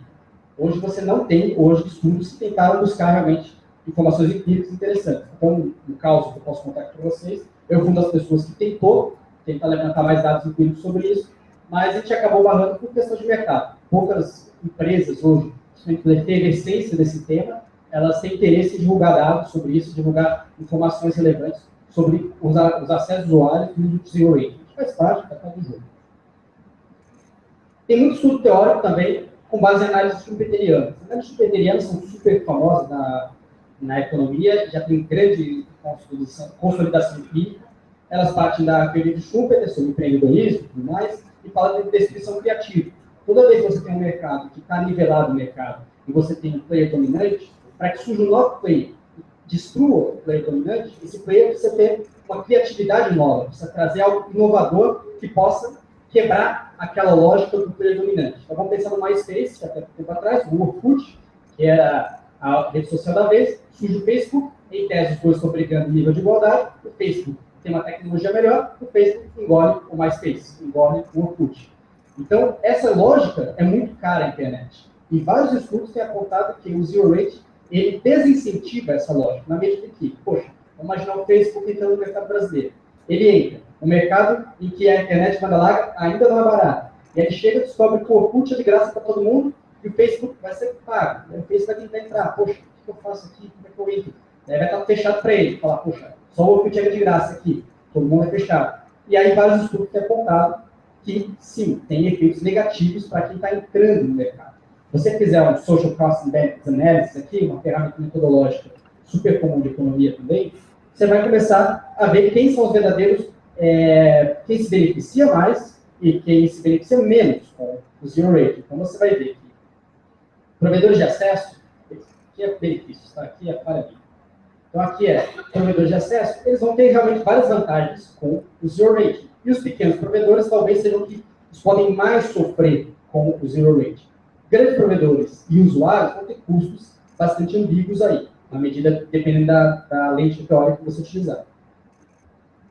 Passando um pouquinho, e eu vi muito isso na fala do Sérgio também, que alguns outros estudos, um deles também meu aqui, tenta colocar um pouco de análise desenvolvimentista, do aspecto do Zero Rate. Então, vou pensar o seguinte, o Zero Rate, ele naturalmente depende de falha de mercado e em barreira de acesso à rede. Muita gente fala que o sponsor data da AT&T não está pegando nos Estados Unidos, porque lá a banda larga mobile é barata. Então ninguém tem interesse. Poxa, Facebook grátis, eu não vou escolher a operadora porque é barato para mim, de qualquer jeito a banda larga, então eu vou pegar qualquer um. Então ele depende que você tenha uma situação de mercado mais alta. Ele privilegia, de certa forma, uma entrada em um mercado em que você tem altas barreiras de acesso, e para que o Zero Rate continue rodando e funcionando bem, essas barreiras de acesso e de dificuldade de expansão do mercado precisam se manter altas. Se tudo for perfeito, for um mercado perfeito, não tem para que existir o Zero Rate. Então a gente pode gerar ciclos de dependência, que é muito parecido com a teoria desenvolvimentista, que fala que você vai ter um ciclo em que, por causa de uma falha de mercado, você vai ficar incentivando ciclicamente um desinvestimento ou uma redução dos incentivos para que seja expandido o mercado, para que seja, por exemplo, reduzidas as barreiras de acesso e assim por diante. Falando um pouquinho de alguns estudos teóricos, mais no campo do direito, tá? Então, do ponto de vista dogmático, aqui para quem não é da área do direito, dogmático, eu quero dizer regulatório puro, normativo puro, a gente vê nos trabalhos publicados que existe um relativo consenso dos dois lados do debate de que, sim, se houver uma regra de neutralidade da rede, da maneira como foi estruturada em toda a teoria sobre o assunto nos últimos anos, o Zero Rate ele quebraria a neutralidade da rede. Isso não é só eu que estou falando, isso são pessoas tanto do lado que apoiam o debate fortemente, apoiam a neutralidade da rede, como Tim Wolf, Crawford, e uma série de americanos que fizeram uma carta são 36 escolas, professores americanos que fizeram uma carta sobre isso, pessoas com posições mais meio a meio, como a Bárbara da Chile, e acadêmicos em posições duras contra a neutralidade da rede, como o Christopher Yuan, também afirma que, para ele é a favor do Zero Rate, só que ele fala que ele reconhece que se tiver neutralidade da rede, deveria ser uma exceção à neutralidade da rede. Então ele não está falando aqui de, eu acho que a neutralidade da rede existe, está lá, e Zero Rate é diferente. Não, ele fala, está lá a neutralidade da rede, se vocês quiserem regular, regula, só que eu acho que deveria ser uma exceção do Zero Rate. Mesma abordagem que tem sido colocada por algumas pessoas muito bacanas, como o Fernando Vera, do Chile, que ele tenta estabelecer formas complexas e com participação popular de como regulações nacionais podem introduzir exceções ao Zero Rate. Então, em que lugar a gente está do ponto de vista regulatório, que a gente está falando de lei? Então, no Chile foi talvez o primeiro país do mundo a expressamente, a autoridade regulatória lá, falar, Zero Rate não é legal, sou contra, e principalmente, eu entendo que a minha lei sobre neutralidade da rede já fala expressamente que Zero Rate está banido. Obviamente, todo mundo ficou triste com isso, que fazia Zero Rate, etc. Uma das pessoas que ficou bastante revoltada foi a Wikimedia Foundation, que fizeram posts em blog e tudo mais, e foram conversar com a autoridade reguladora do Chile sobre isso. E essa conversa levou, ao fim do ano passado, um pronunciamento da autoridade, que eles estavam estudando formas de tentar colocar o Wikipedia Zero de volta ao ar lá no Chile. A autoridade reconheceu que eles tinham um problema de princípio da legalidade lá, a autoridade não podia fazer nada fosse contra a lei, mas se comprometeu a fazer estudos e de repente levar uma proposta que pudesse para o Chile, pudesse colocar uma exceção. Na Holanda, houve um entendimento expresso pela proibição. Na Noruega, houve uma orientação da autoridade local pela proibição, mesmo approach do Canadá. Nos Estados Unidos, semana passada, saiu o conteúdo completo da Open Internet Order. Lá ele cita especificamente o Zero Rate, tem umas 3 páginas bem bacanas sobre os prós e contras que eles colocam. E a posição deles foi: nós não vamos proibir de imediato, mas vamos analisar isso com cautela, pensando nas garantias gerais que colocamos e fazendo case by case. Cada caso será analisado de uma forma, tanto pela autoridade reguladora, a FCC nos Estados Unidos, quanto pelo judiciário local. No Brasil, o que a gente vê hoje é que está rolando uma discussão muito mais hermenêutica, de que forma um artigo novo do Marco Civil engloba ou não o zero rate, se práticas comerciais estão incluídas no artigo, práticas comerciais não estão incluídas. A gente vê hoje, se você quiser uma leitura de todos os artigos que estão sendo publicados sobre isso, reportagens no jornal, posições, que a posição majoritária é que sim, o Marco Civil proíbe, ainda que não haja um posicionamento oficial da Anatel ou um precedente judiciário nesse sentido. Então, as conclusões aqui sobre a parte acadêmica são as seguintes: que os estudos acadêmicos ainda são vivos, há sim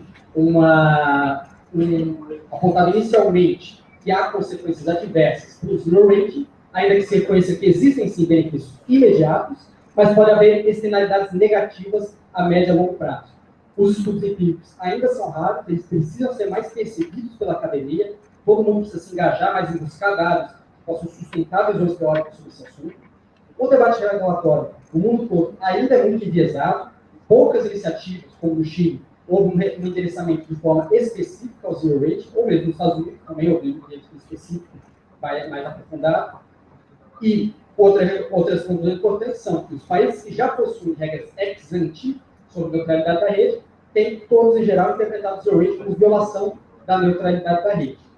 As discussões sobre aspectos positivos do zero rate é válida, realmente reconhece que há benefícios imediatos para os usuários, mas sempre precisa olhar para o princípio da legalidade, como o Marcelo falou aqui, que decretos e ordens de autoridade reguladora não podem contrariar o que já é estabelecido em lei. Uma abordagem parecida com o que aconteceu no Chile. Gente, falei rápido, falei com frio aqui, mas se vocês tiverem qualquer dúvida, eu recomendo muito bater um papo comigo, vamos tomar um café junto. E assim, tem muita coisa que eu tentei condensar nessa apresentação, que está publicado em outros artigos. Eu convido todos também a não só ler, como criticar. Adoro ouvir crítica, principalmente quando é negativo contra mim. Obrigado, gente.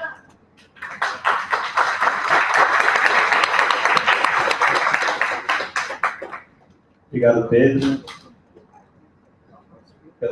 pela cumprir aí o tempo regulamentar. Desde já uma crítica, eu espero que você não se ofenda, porque é uma crítica pesada, hein? Uma crítica pesada, porque ela falou que o zero rating não é um Fla-Flu e não é um Corinthians de São Paulo, viu?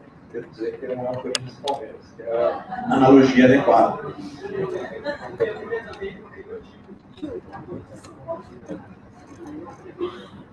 É porque ele sentou. A gente vai, antes do coffee break, fazer a apresentação do Christopher. O Christopher Marsden é autor do livro Net Neutrality, que vai para a sua segunda edição no próximo ano. Ele é consultor do Conselho da Europa, da Comissão Europeia e de vários países. Ele escreve sobre neutralidade de rede desde 1999. É PhD em Direito e professor de Internet e Media Law na University of Sussex, no Reino Unido. Então, vou falar para o Christopher.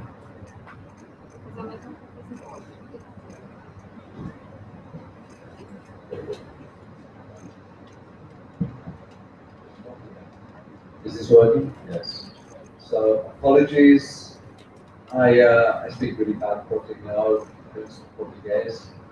So before coffee, you have to listen to me in English for the better translation. Actually, the translation sounds better than I do, I promise.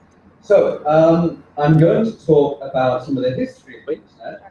I want to make a couple of initial points because of the fact that we've had obviously a lot of discussions today already, and you're no wondering what I can say that's interesting before coffee after everything else.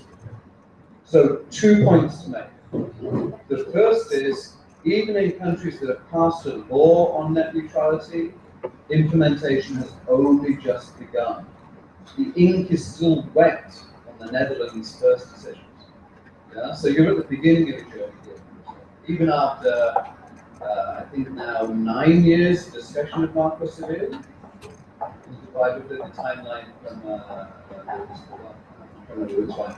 So even after 7 years, it's still early days. Eu tô aqui And o I'm going to mundo show you todo, mesmo os something países earlier. desenvolvidos, o debate Second sobre a point to make internet não tá tão avançado is como aqui that no Brasil. telecom regulators hate Alguma coisa this assim, ou ele tá issue. falando de futebol. It's incredibly difficult. It's incredibly technical. They don't want to do it. I'm not talking about Anatel, I know nothing about Brazil. I'm not going to be one of these idiots who comes here to tell you how to run your country. That's not my pleasure. But I can tell you in other countries, I'll give you the example, obviously, of the UK. As an Englishman, I have to kick my own government. That's very important. People don't want to deal with the issue. Even when they see what in the United States is called a smoking gun, they prefer to ignore the issue. So the question you have is not just the implementation by the Ministry of Justice. Even if that is perfect, you then have to decide whether you have a terrible, incompetent regulator or an even more terrible, incompetent regulator. These are your choices. Just be aware. So, having said that, and hopefully got your attention, even though you haven't gotten. This is what we're talking about. 1971 map. You may remember, or some of you may not know, BBN is the company that actually started running the internet. It was not originally run by universities, it was run by BBN, with some universities as well. Scott, you might have a clarification on that, but BBN had the contract, so. We moved on. We are more or less here at the moment. We are all over the place, as you can see, but there are the lights. You notice that there are large chunks of the world, even with a lot of people, which are fairly hard. Africa still has a long way to go. And if you think zero rating is a problem in Brazil, in large parts of Africa, this is a much bigger issue. This is the laws. You may be able to see the different colors. So the hard law, in other words, legislation, includes Brazil. It also includes the Netherlands, Slovenia, which has probably a purer, harsher, more rigid law than the Netherlands does, and some other countries as well. Not all of them have implemented this properly. In fact, I was under the impression that Canada or the Canadian regulator had forgotten that it had a net neutrality regulation in place until it suddenly implemented it, or started to implement it a few months ago after 5 years of doing more or less nothing. So you can see those places. The dark blue is the hard law, the light blue, this color, is the soft law, including the UK. Norway is actually, I think that's incorrect. I'll have a discussion with Access about this. It's actually, Norway now is hard law. It began as soft law. Japan has done what Japan often does, which has a declaration that everyone agrees, and then they hope the issue goes away, which is, by the way, quite a common net neutrality policy approach. Proposals are under review. Well, of course, the United States has been here before, in terms of thinking they have an order in place and then having it turned down by the courts. The European Union is very messy. We do actually have rules. It's just that some governments have gone further than others in implementing them, right? Much further. And some just want the issue to disappear. Bear in mind,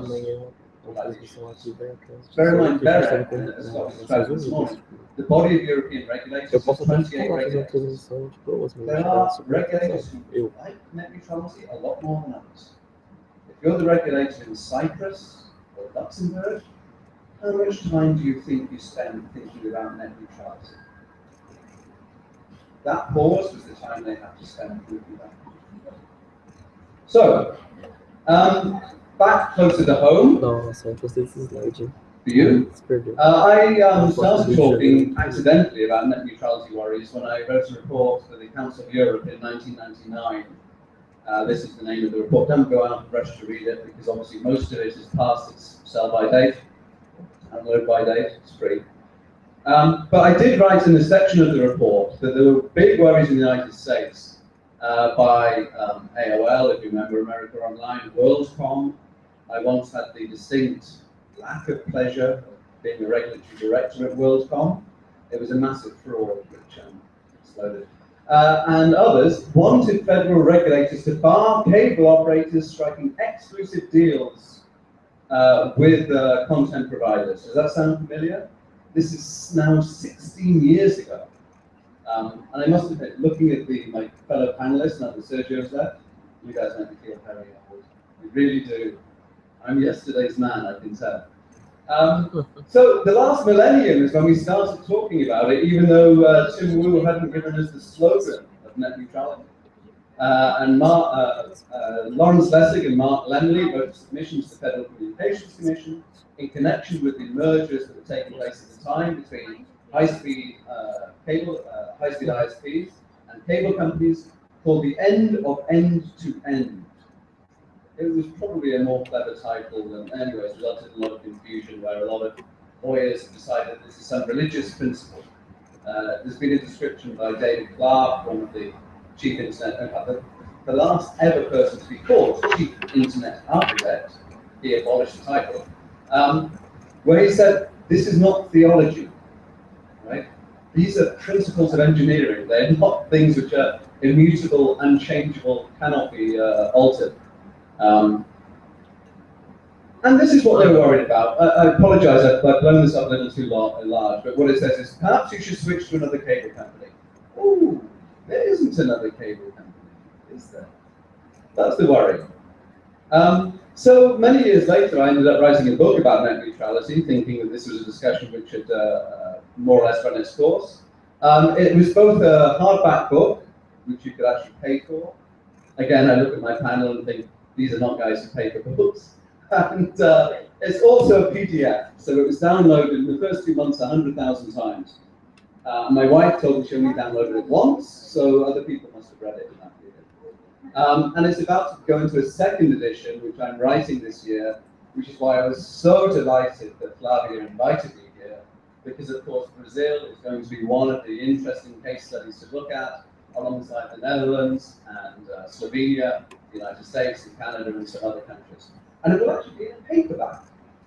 Because for people of my generation, guys, we actually, not only we like buying books, but academic hardback books are too expensive for us to do anything other than order for the library. So this will actually be a relatively cheap book. Relatively cheap.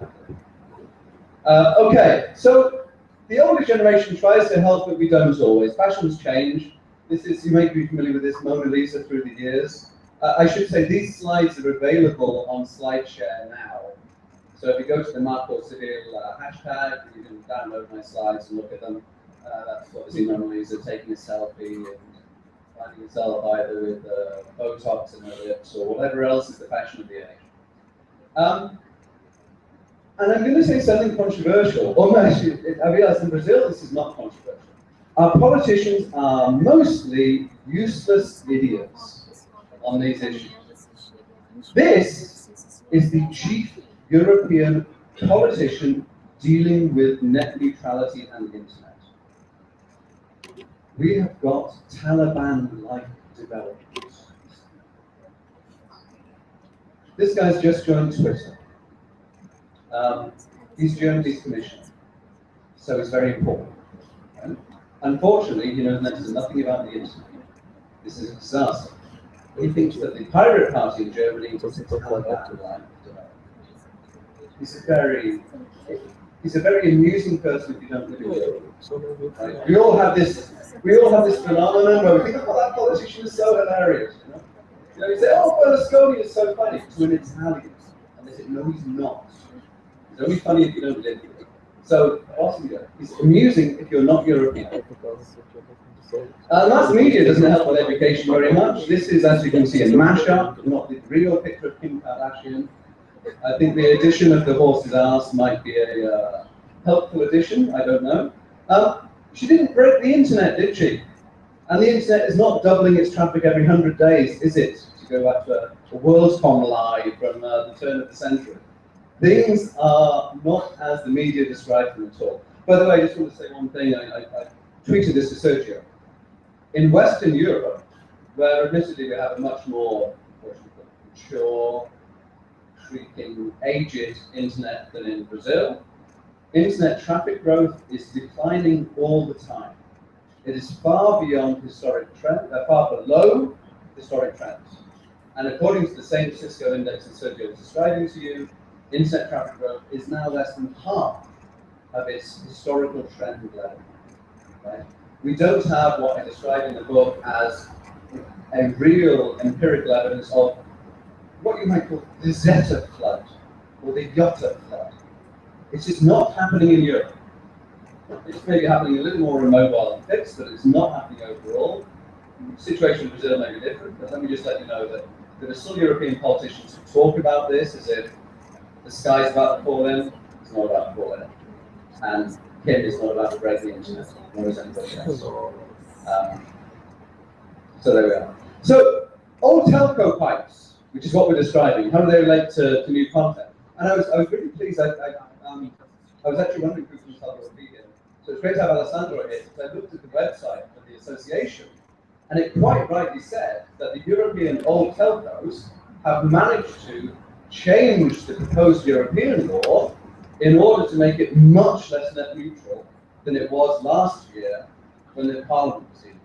So Scott was describing the Council of Ministers' discussions about it. It's actually nice to see the description of, hey, this has changed radically. Because I'm going to suggest to you that the relationship between old telcos and new content is occasionally uncomfortable. Right? You can imagine who might be old and who might be new, and who might be the guy in gold standing to the side of them. And there is obviously an issue about trying to make money from your old pipes, trying to revamp them, trying not to spend too much money on new pipes, so we haven't got the investment. Fiber is much more expensive than squeezing everything you can from copper. What we describe as sweating the assets, which is probably as uncomfortable as it sounds, but it's very sound business strategy. And a lot, of course, of the big money is in content. You may have heard of the outrageously enormous amount of money that the British ISPs have just paid to get access to Premier League football. Right? Over £5 billion for 3 years. That's over 25 billion reals. That's money that's wasted, is the wrong word to use, right? But it's certainly not money being put into fiber. It's money being put into the pockets of, and I should say, I'm from Liverpool. So it's money being put into pockets of much less worthy people than Stephen Gerrard. Who, by the way, they're kissing a camera because we've just gone 3 goals up at Old Trafford against Manchester United. It's a beautiful moment. By the way, this is what happened to share prices on the day of the announcement. British Telecom paid probably a little bit below what they should have done. Sky paid a lot above what they should have done. Sky share price down 4%, BT up 3%. It's a competition between the two, obviously, but they're competing for football rights. They're not competing for digging up the ground to put fiber to increase the speed of our traffic. And the problems lie in the cable TV market too. I won't go through the explanation, but there's been a very interesting intervention by DG Competition, trying to increase competition for infrastructure between different players in the Belgian market. This is a graphic that shows you, I think this was shown earlier on, it's a wonderful graphic that was developed to show you the responses to the United States consultation. I'm occasionally a little bit rude about the way that the US political process works, but I should say the US consultation process is a magnificent exercise in, well, you might say some of it's faux democracy, but let's say democracy in general. And it shows you the responses that you have. Some of them are quite straightforward. Some of them say specialized services could destroy the internet a bit strong. Some of them talk about political aims from net neutrality. Some of them are basically accused the chair of the FCC of being captured by industry. He appears to have released himself, at least from industry.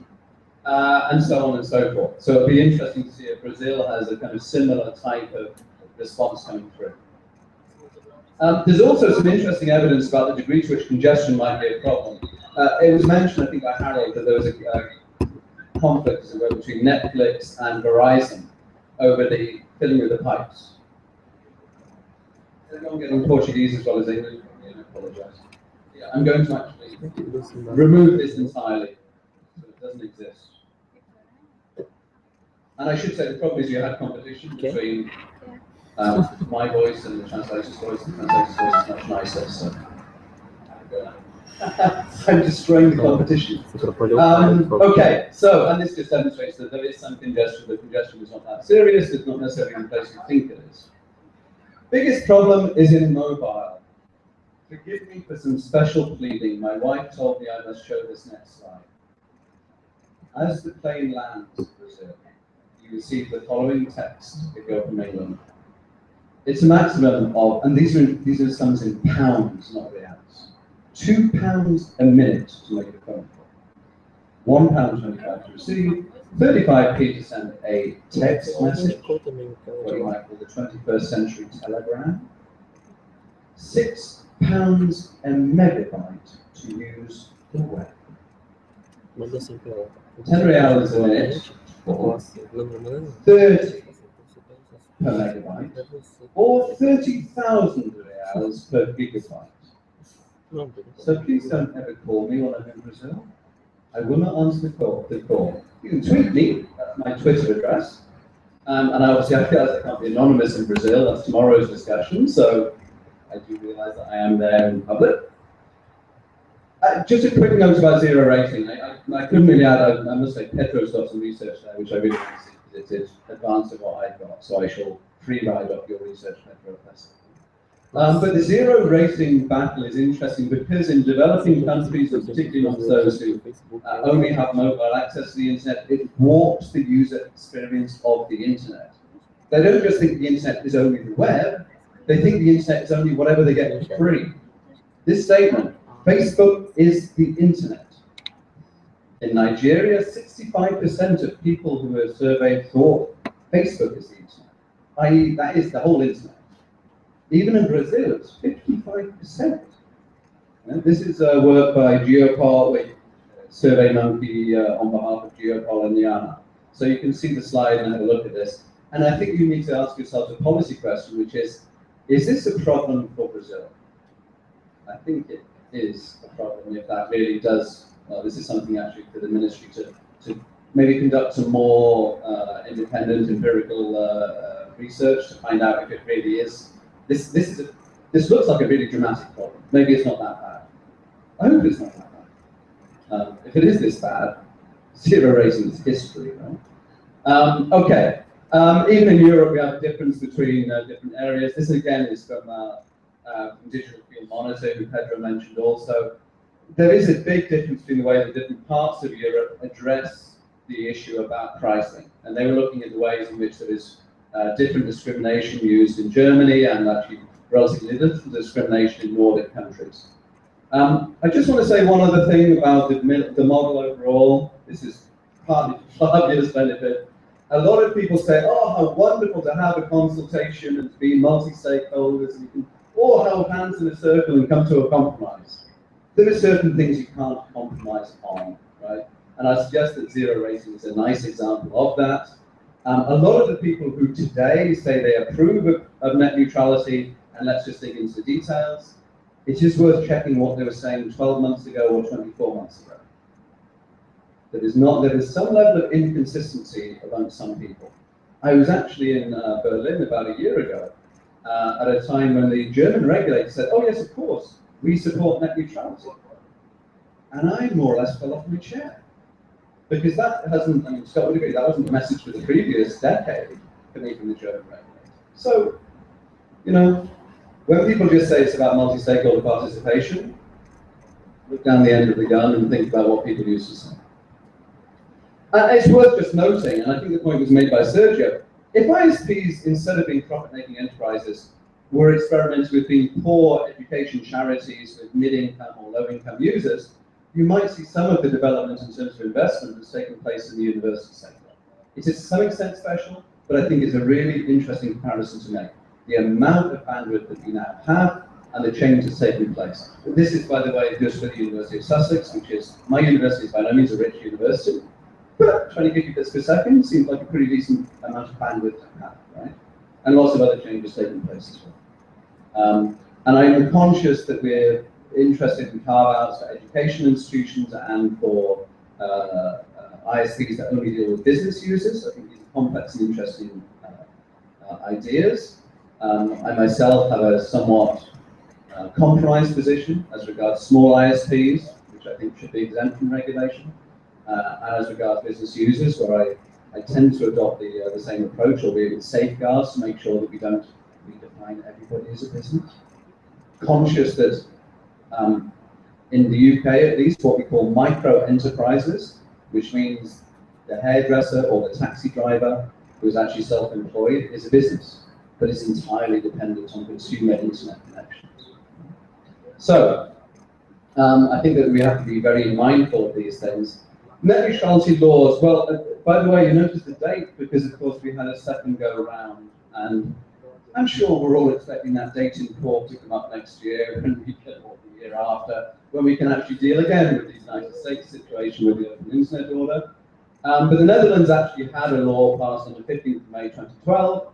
Chile and Finland have a general rule about universal access to an unfiltered internet. And this goes back to one of the things Harold said about universal service obligations, and that being universal access to an unfiltered internet. Norway has co-regulation.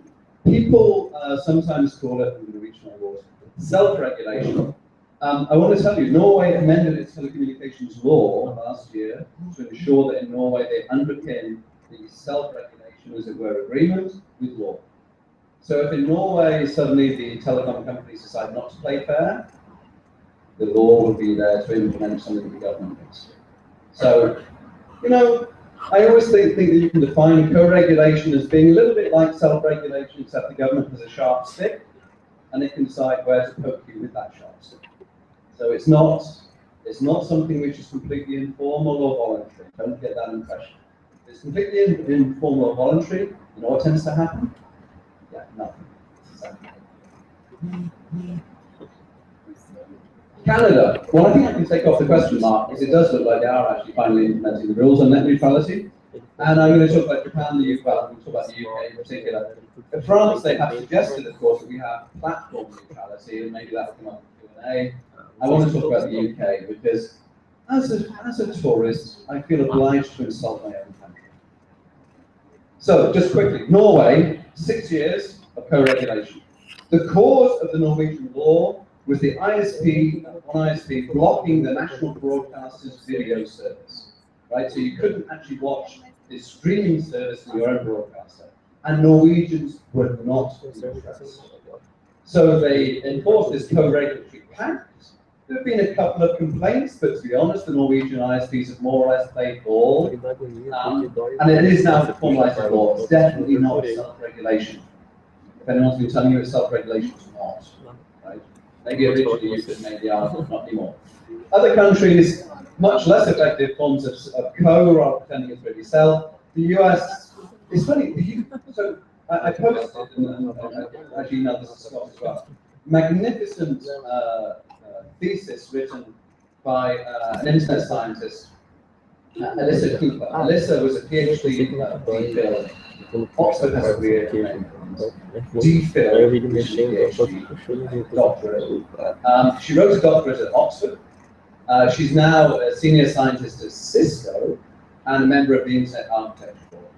And she actually conducted empirical interviews with ISPs and with regulators in the United States and the United Kingdom to find out what companies were actually doing.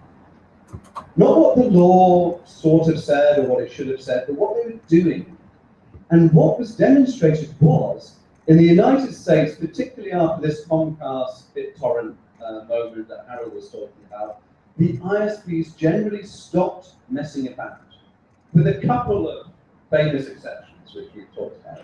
Generally, they stuck to the rules. They realized the FCC was going to take action against them. Whether or not it was effective is another question.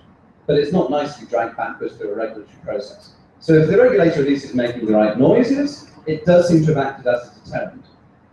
And the other thing we have to say for fairness is broadband speeds are increasing very fast in the United States, so maybe there was less reason to have that type of discrimination in place. Because the UK, oh boy.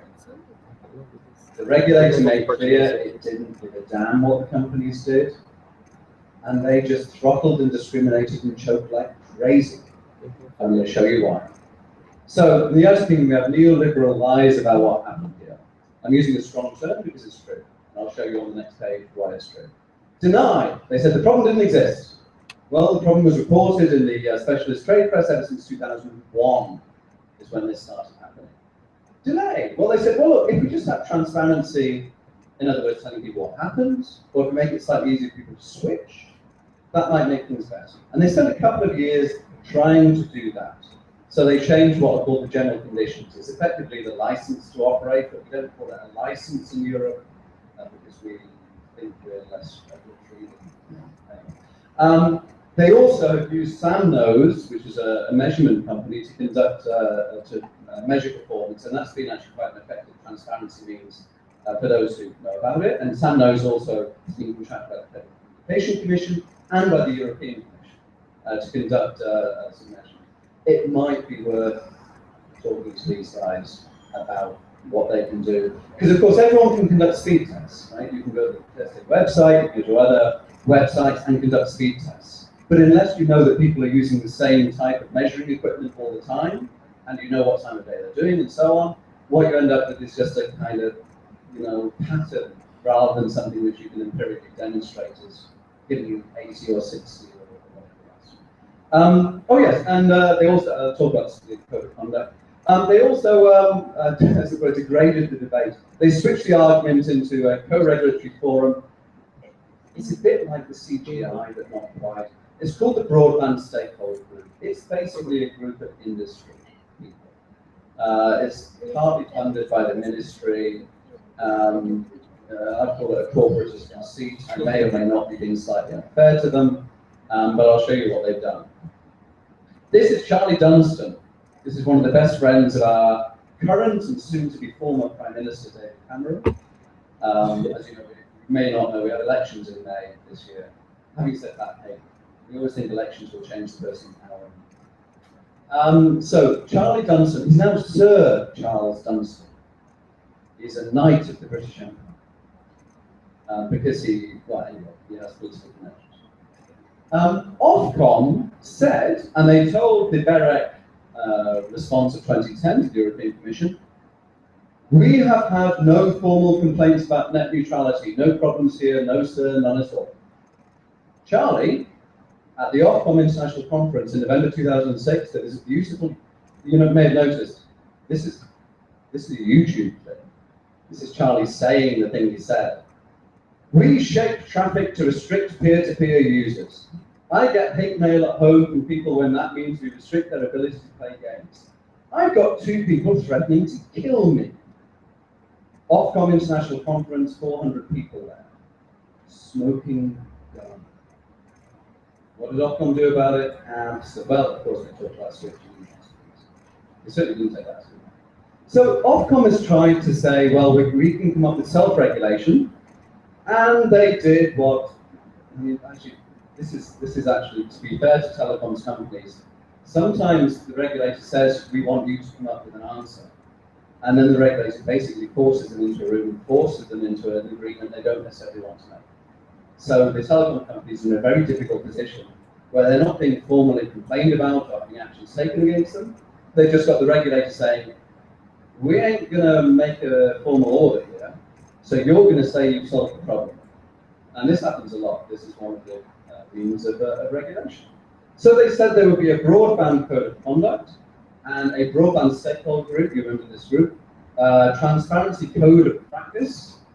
And what they said is this will be an effective mode of self-regulation. And Minister Vasey, who some of you have had the pleasure of meeting, said that you will do this as well. Ofcom does have regulatory powers, some of which is used. But what happened then is very odd. There was an obvious dispute between Ed Vasey, who was the new minister, and his view of what net neutrality should be, and Sir Tim Berners-Lee, who many of you will know is obviously the inventor of the World Wide Web. And it got to the point where Ed wanted to stop Tim from saying that the government didn't believe in net neutrality. So he phoned him at home on a Sunday, Tim is a very proper guy. You find it very shocking to be home at home on a Sunday. By anyone, frankly, it's a day of family. And he said, what I announced was business as usual. I am absolutely at one with someone like Tim Berners-Lee in our self-regulatory approach. It's just a lie. And everyone knows it's a lie. Tim disagrees with Ed Vaizey, and he still disagrees with Ed Vaizey. And it's a little bit awkward for Tim that the minister is claiming that they agree with each other, when clearly Tim has a view that there should be strong net neutrality legislation in place, and clearly the minister has had 5 years and has done nothing about it. So we'll see if Vaizey is still minister in May. If he is, I expect the British to continue to proclaim our triumph of self-regulation. Okay, I just want to make one more detailed point about that, and I'll make this very brief. The ISP said we will self-regulate, but they said we'll self-regulate, and they said, but Ofcom has to take ownership of this issue. The new process will be a useful input to Ofcom. The voluntary commitments closely relate to ongoing monitoring work Ofcom is conducting. We're happy to discuss with Ofcom how its future work plan relates to. What they're saying is, and those in this, being in the telecom industry know this is what it means, we have had to sign a voluntary agreement. It has been written by Ofcom.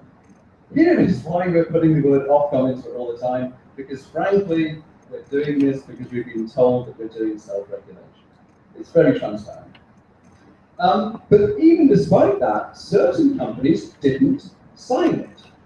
And they've just been persuaded to sign it. Why have they just been persuaded to sign it?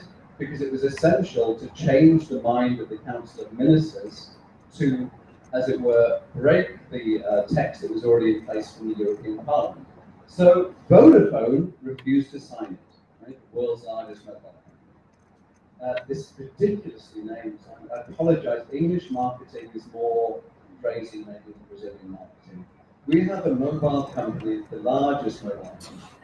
It's called Everything. No, idiotic name. Anyway, so EE also refused to sign this. It's a merger, right? It's a merger of France Telecom and Deutsche Telekom's UK. And the other company that refused to sign it, which is really quite worrying, is Virgin, which is the only cable company in the UK.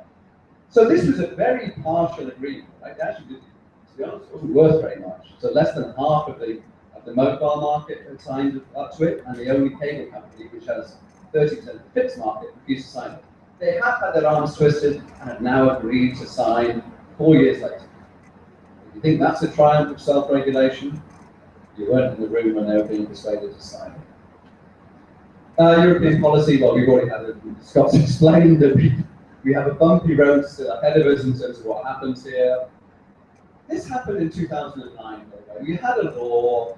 It was sort of passed by one European Parliament just before the elections. It was adjusted by the new European Parliament after the elections. 5 years later, we had a sort of law passed by the European Parliament before the elections. We have all kinds of crazy people in the European Parliament after the elections. Who knows what they'll do? All I can tell you is the chief Parliament negotiator on this law is Pilar del Castillo, who some of you might know, who is of the right-wing Parti Popular in Spain, and she will have the discussions with Ossinger, remember the Taliban guy, and the Council of Ministers. Does she sound like the kind of person who's going to be standing up for net neutrality in this situation? Let me quickly wrap up. I just want to tell you, this is intimately tied in together with the issue about data protection and interception of communications.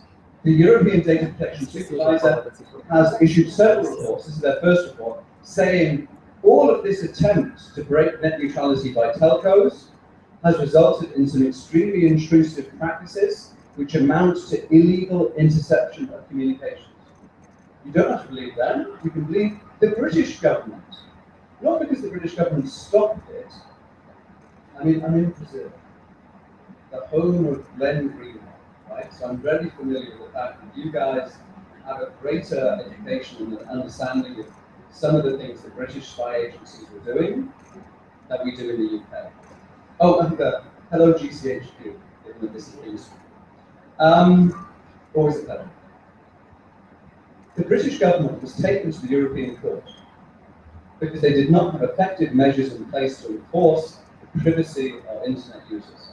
Because British Telecom conducted secret trials of behavioral advertising using deep packet inspection between 2006 and 2008. They didn't tell the users. It affected 30 to 60,000 users. They intercepted every single web page they visited. This is not a good thing. The British government got as far as the steps of the European Court of Justice, because they were being sued by the European Commission for failure to implement the European Court. And then they decided to change the British law. So, you didn't get the court case, but you can read about it, it's good enough. So this will come up tomorrow, I'm sure. Just want to tell you, European telcos have declared at various points war on Google and Facebook, and have said that we basically want your money from you. These wars tend to be declared at the GSM, we stand for the GSM World Congress in Barcelona every spring. Last time it just happened. And I wanted to put this up just because I think the first two gentlemen, or at least their companies, might be familiar to you in Brazil. So this chief executive of Telefónica, something working in the value chain has created a situation where this is not a level playing field, meaning I want the playing field changed in my direction. Telefónica, the national telco of Spain, significant operations all over Latin America, of course, very heavy funder of the Parte Popular in Spain, you may remember with the rapporteur. Franco Bernabé, chief executive, a company you've probably never heard of called Telecom Italia. A couple of players dominate the market, it means Google and Facebook, stifling competition as others struggle to develop a significant customer base. We must change regulations to stop this domination. He obviously is talking about the problem of these intermediaries. And then Randall Stevenson from AT&T talked about politicians have to basically say, do you want us to invest, or do you want a situation where we don't invest, essentially? It's a pretty clear threat of an investment strike. If they don't get what they agree with. Although Harold is suggesting we should be quite relaxed about the reality of this actually happening. So, net neutrality is being discussed a lot. I work in a project called Internet Science in Europe. It's got a little logo there. It's funded by the European Commission. And we've been working, it's been a great pleasure for me. I've been working with Professor Žiga Turk. Professor Turk was actually the minister who wrote the Slovenian net neutrality law. Fascinating guy, an amazing experience to write an academic study with the minister who authored the law. And we've got another meeting in Brussels, a major international conference coming up in 2 months' time, where we'll talk about the way that it's been implemented in Slovenia. It's quite interesting. In Slovenia, for about a year after they passed the law, everyone thought the government was going to just back away from this very strong statement of net neutrality. But it turns out the regulator has been converted to actually doing something. So, all of us. Transparency, let me just skip ahead. So, I'm not going to talk about the FCC, but I think the FCC was very interesting in the way that they've adopted, continue to adopt a case-by-case approach. The one part of the FCC order that I thought was particularly interesting, by the way, I've just discovered that, so it's a 400-page document, but public knowledge has filtered it down to the 8 pages that are actually the regulation, and the other 392 pages are just, what's the expression that we use? Statements by the commissioners. And I think it's really interesting because you have to start from somewhere. And for Anatel and for the Brazilian government, you start from finding out what the ISPs are doing, right? And I think the telcos would agree that unless you have evidence, you can't demonstrate that you're behaving well. And unless you have evidence, consumers can't decide what they want to do with the information. And so I think that's extremely important. And if my one word on that is talk to other regulators or governments about SAMNOS, about what SAMNOS has done. I'm not advertising SAMNOS here. It's just a really bright guy who's got a really nifty little, essentially it's a startup, it's a very small company doing really interesting measurement work. It's a good way of beginning to work out what's happening. And there's far too little of that going on. You know, there's far too much maybe political statements, slogans, and far too little of actual evidence. So, final slide. This is the final slide, I promise. And it's just a kind of tool set and evidence base for being able to work out what goes on. There are examples, I think, of regulation in Norway, which has worked very effectively in Norway. I suggest it won't work effectively in Brazil, and it's because the Nordics often have policy models which work because everyone knows each other, they live down the road from each other. If someone starts behaving badly, if people stop talking to you in Norway, this is a crisis. In Brazil, I think it's a different situation as regards to communication. Maybe not. The UK, well, I think I've been as insulting as I can about the UK, to say that's not a model we should follow. Talk to Charlie Dunstan, see what he thinks of how the death threats are going so far. He's still around, so clearly they were just trolled, overexcited users. Netherlands is very interesting. I would urge you to talk to Nico van Eyck, who's a professor in Amsterdam, who is the expert advising the ministry on this. The critical point about the Netherlands that I want you to take away: the Netherlands law was not inspired by an interest specifically in net neutrality. The Netherlands law was inspired by consumer and political outrage at the fact that the ISPs were using deep packet inspection without permission in order to block WhatsApp. Right? So it was about the deep packet inspection, it was about the data protection breach. That was the political momentum. The ministry and the regulator were literally bewildered by what happened. They had no plans to introduce this law. It was forced through by government and actually by a very, by the Netherlands and its united parliament that was appalled by what was going on. And as a result, it's actually maybe not drafted as perfectly as it might be. And partly because of that, it's taken a long time to implement the regulations that have actually given rise to enforcement. And enforcement itself is only happening recently. The other thing Nico will tell you is that the actual cases in the Netherlands are really complex, bad cases to set principles from. They've all of them got little details that make them really messy. Right? So when you just read newspaper reports about what the Netherlands has done, it doesn't really tell you the nasty little details about why they did one thing or another thing. And as with any of these comparisons, you have to talk to someone from the country to really drill down into the details to see what's actually happening. And the US, well, I'm no expert on the US, and I'm conscious that I'm sitting in front of it, standing in front of a couple of experts. I do want to point out that one of the things the US has done is really a lot of spade work with the broadband industry technical advisory group, which is a group of scientific advisors, with the Open Internet Advisory Committee, which is again a group of multi-stakeholders, and a picture of the guy holding the gun, well, it really is a multi-stakeholder, but expert group as well.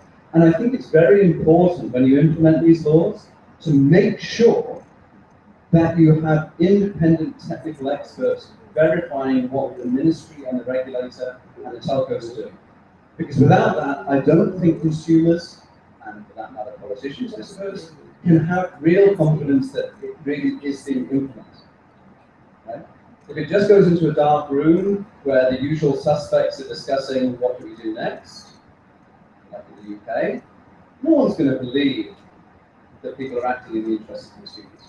So I think you really do need to bring in that. Today's workshop is a nice example of lots of technical experts being brought in. So there we are. I've talked far too long, but I just want to give you an example of what things are happening. Norway good, but can't be done in Brazil. UK bad, and can be done in Brazil, but don't do it. And other examples as well. So thank you for your attention. You so deserve a coffee. Thank you for listening. Goodbye.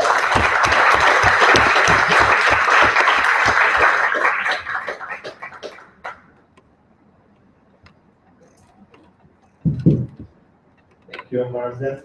Obrigado, Marzé. Eu vou, antes da gente abrir para os debates, como a gente já está com o horário adiantado, a gente passa direto para o café. Até que horas, 4? São 5h37. 15 minutos de café, vamos tentar todo mundo ser breve, voltar aqui para o auditório com rapidez para a gente poder ter um debate proveitoso, já que a gente tem ótimas pessoas aqui para inquirir sobre sistemas de neutralidade de rede e tirar algumas dúvidas.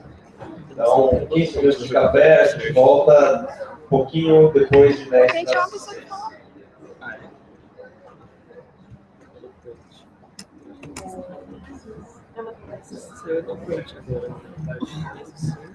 Eu queria saber que eu saí coisa de vocabulário.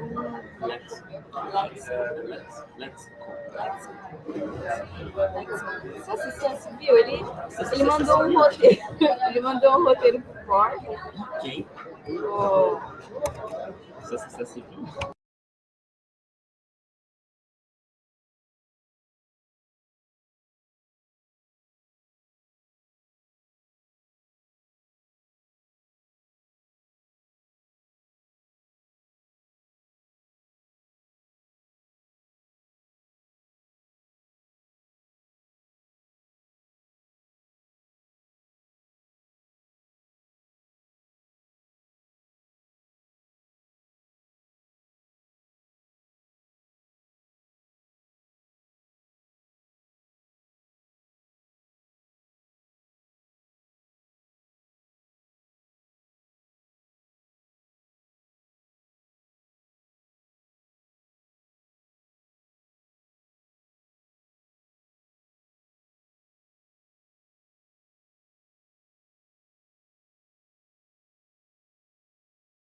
Aqui eu vou abrir mais.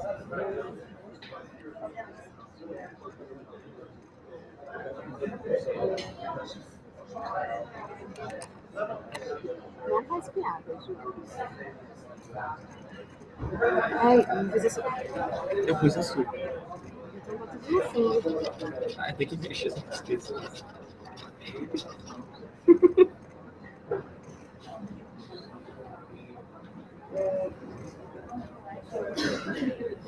Quem é o Vitor? Ah, bem que é boa. Tem foto, não? Não, mas... Essa é só pra falar com ele, tentar dessa. Não sei se você para com ele. Nossa, só o branco. Ah, é o cara que foi cobrir comigo. Ele é legal. É, ele é bem legal. Ele que entrevistou a mulher de 72 anos lá.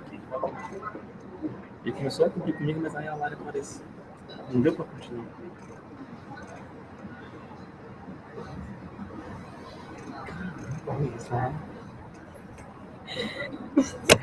Bom, gente, dando início, então, a parte dos debates aqui, eu queria... eu vou começar passando a palavra para o Marcelo. O Marcelo trouxe uma iniciativa aqui para chamar as pessoas para contribuírem na plataforma do Marco Civil. Ele quer falar um pouquinho sobre isso e convidar vocês a participar também. Marcelo. Não, é uma coisa bastante simples. Eu estou com algumas plaquinhas aqui chamando para o debate, e aí eu vou pedir até para tirar uma foto da mesa, para ver se a Flávia ou alguém da Proteste tivesse interesse também, a gente tirar uma foto. Quem puder postar essa foto nas redes sociais, Twitter, Marco Civil, com a hashtag Marco Civil, a gente depois, evidentemente, a gente vai fazer uma iniciativa de convidar as pessoas para o debate, engajar o máximo de pessoas possível. O Chico consegue ajudar a gente aqui para tirar uma foto.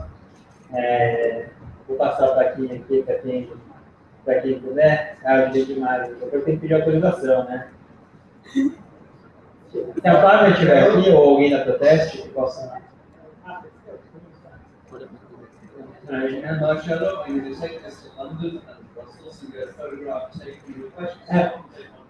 Isso é uma coisa importante também, para todas as pessoas que não são do Brasil, o debate é aberto. Eu vou só tirar a foto. Tirar aqui, ó. A metalinguagem.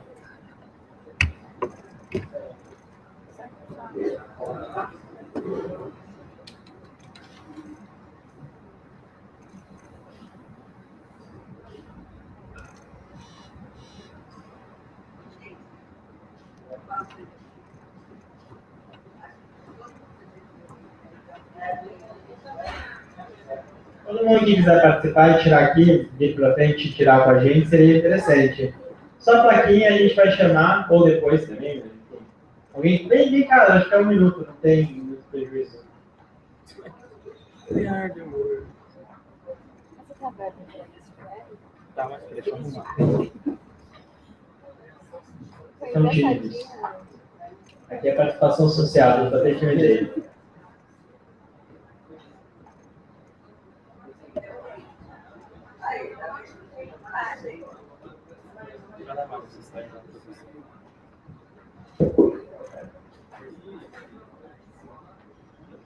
Não sei se tem para todo mundo, mas já... É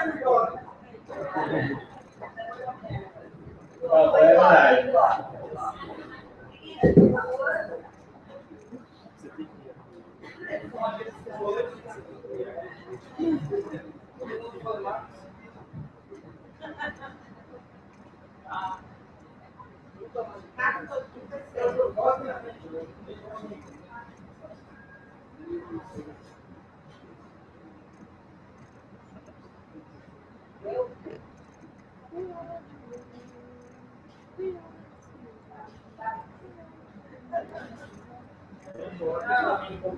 Oi, gente. Se quiser, tudo bem. Não, tá assim.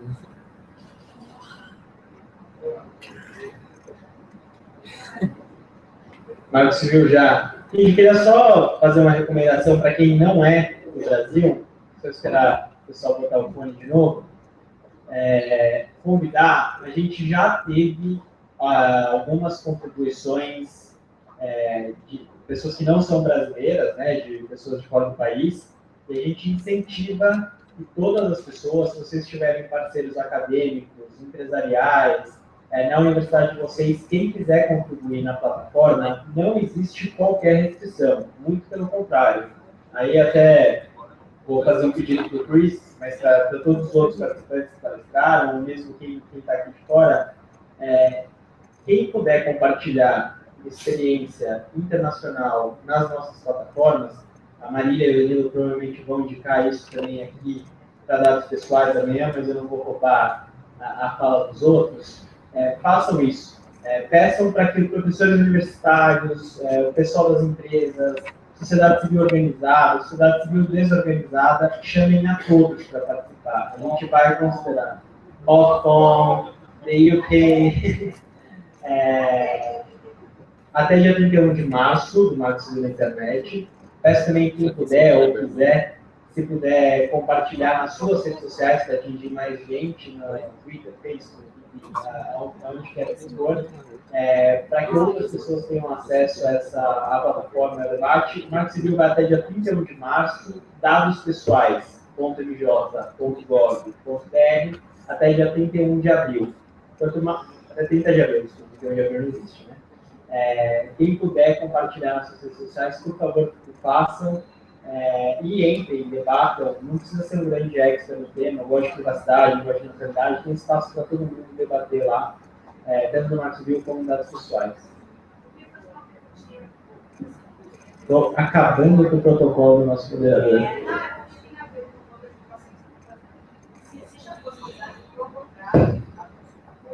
Considerando que o Brasil acabou de começar o ano de carnaval,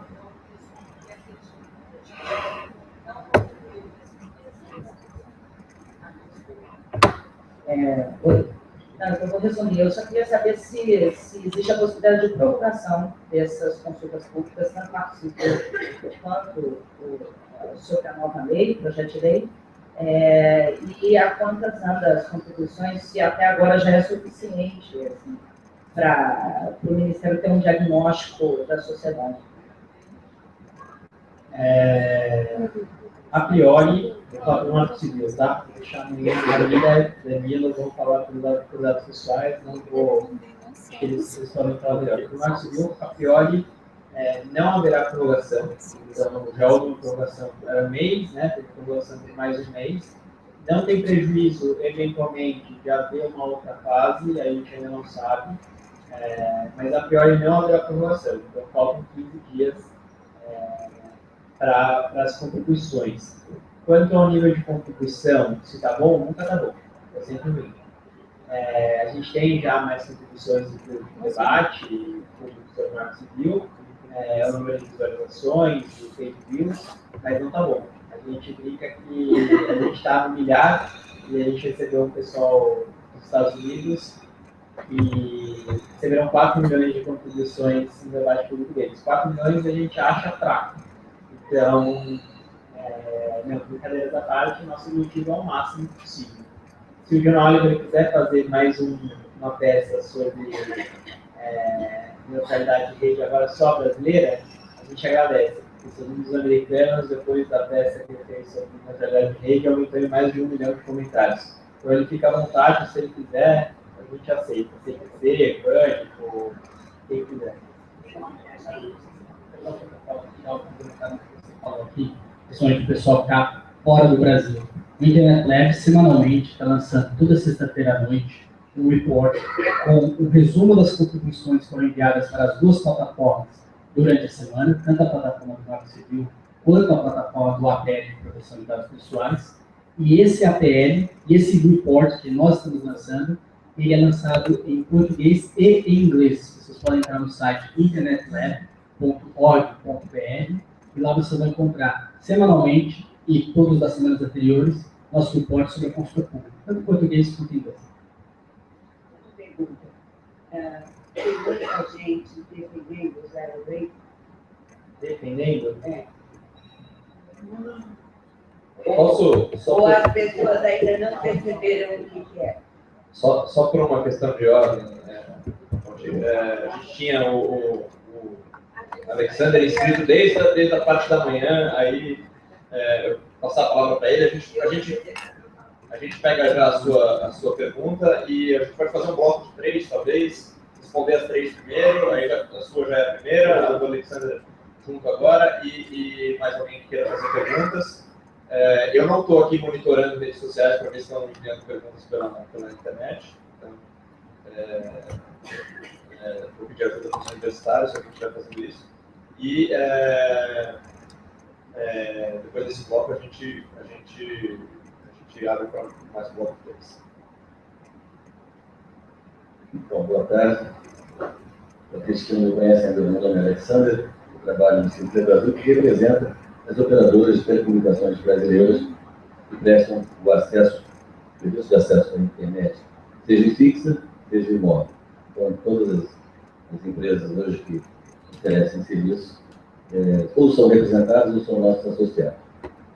Bom, o que eu queria fazer alguns registros, eu vou aproveitar para uma coisa da parte da manhã, só para passar a posição do setor, que eu acho importante no debate democrático, né, onde a gente possa manifestar as ideias contrárias ou não, né, para que a gente possa, efetivamente, buscar uma solução que possa ser melhor, ou pelo menos, possível para todos. Né.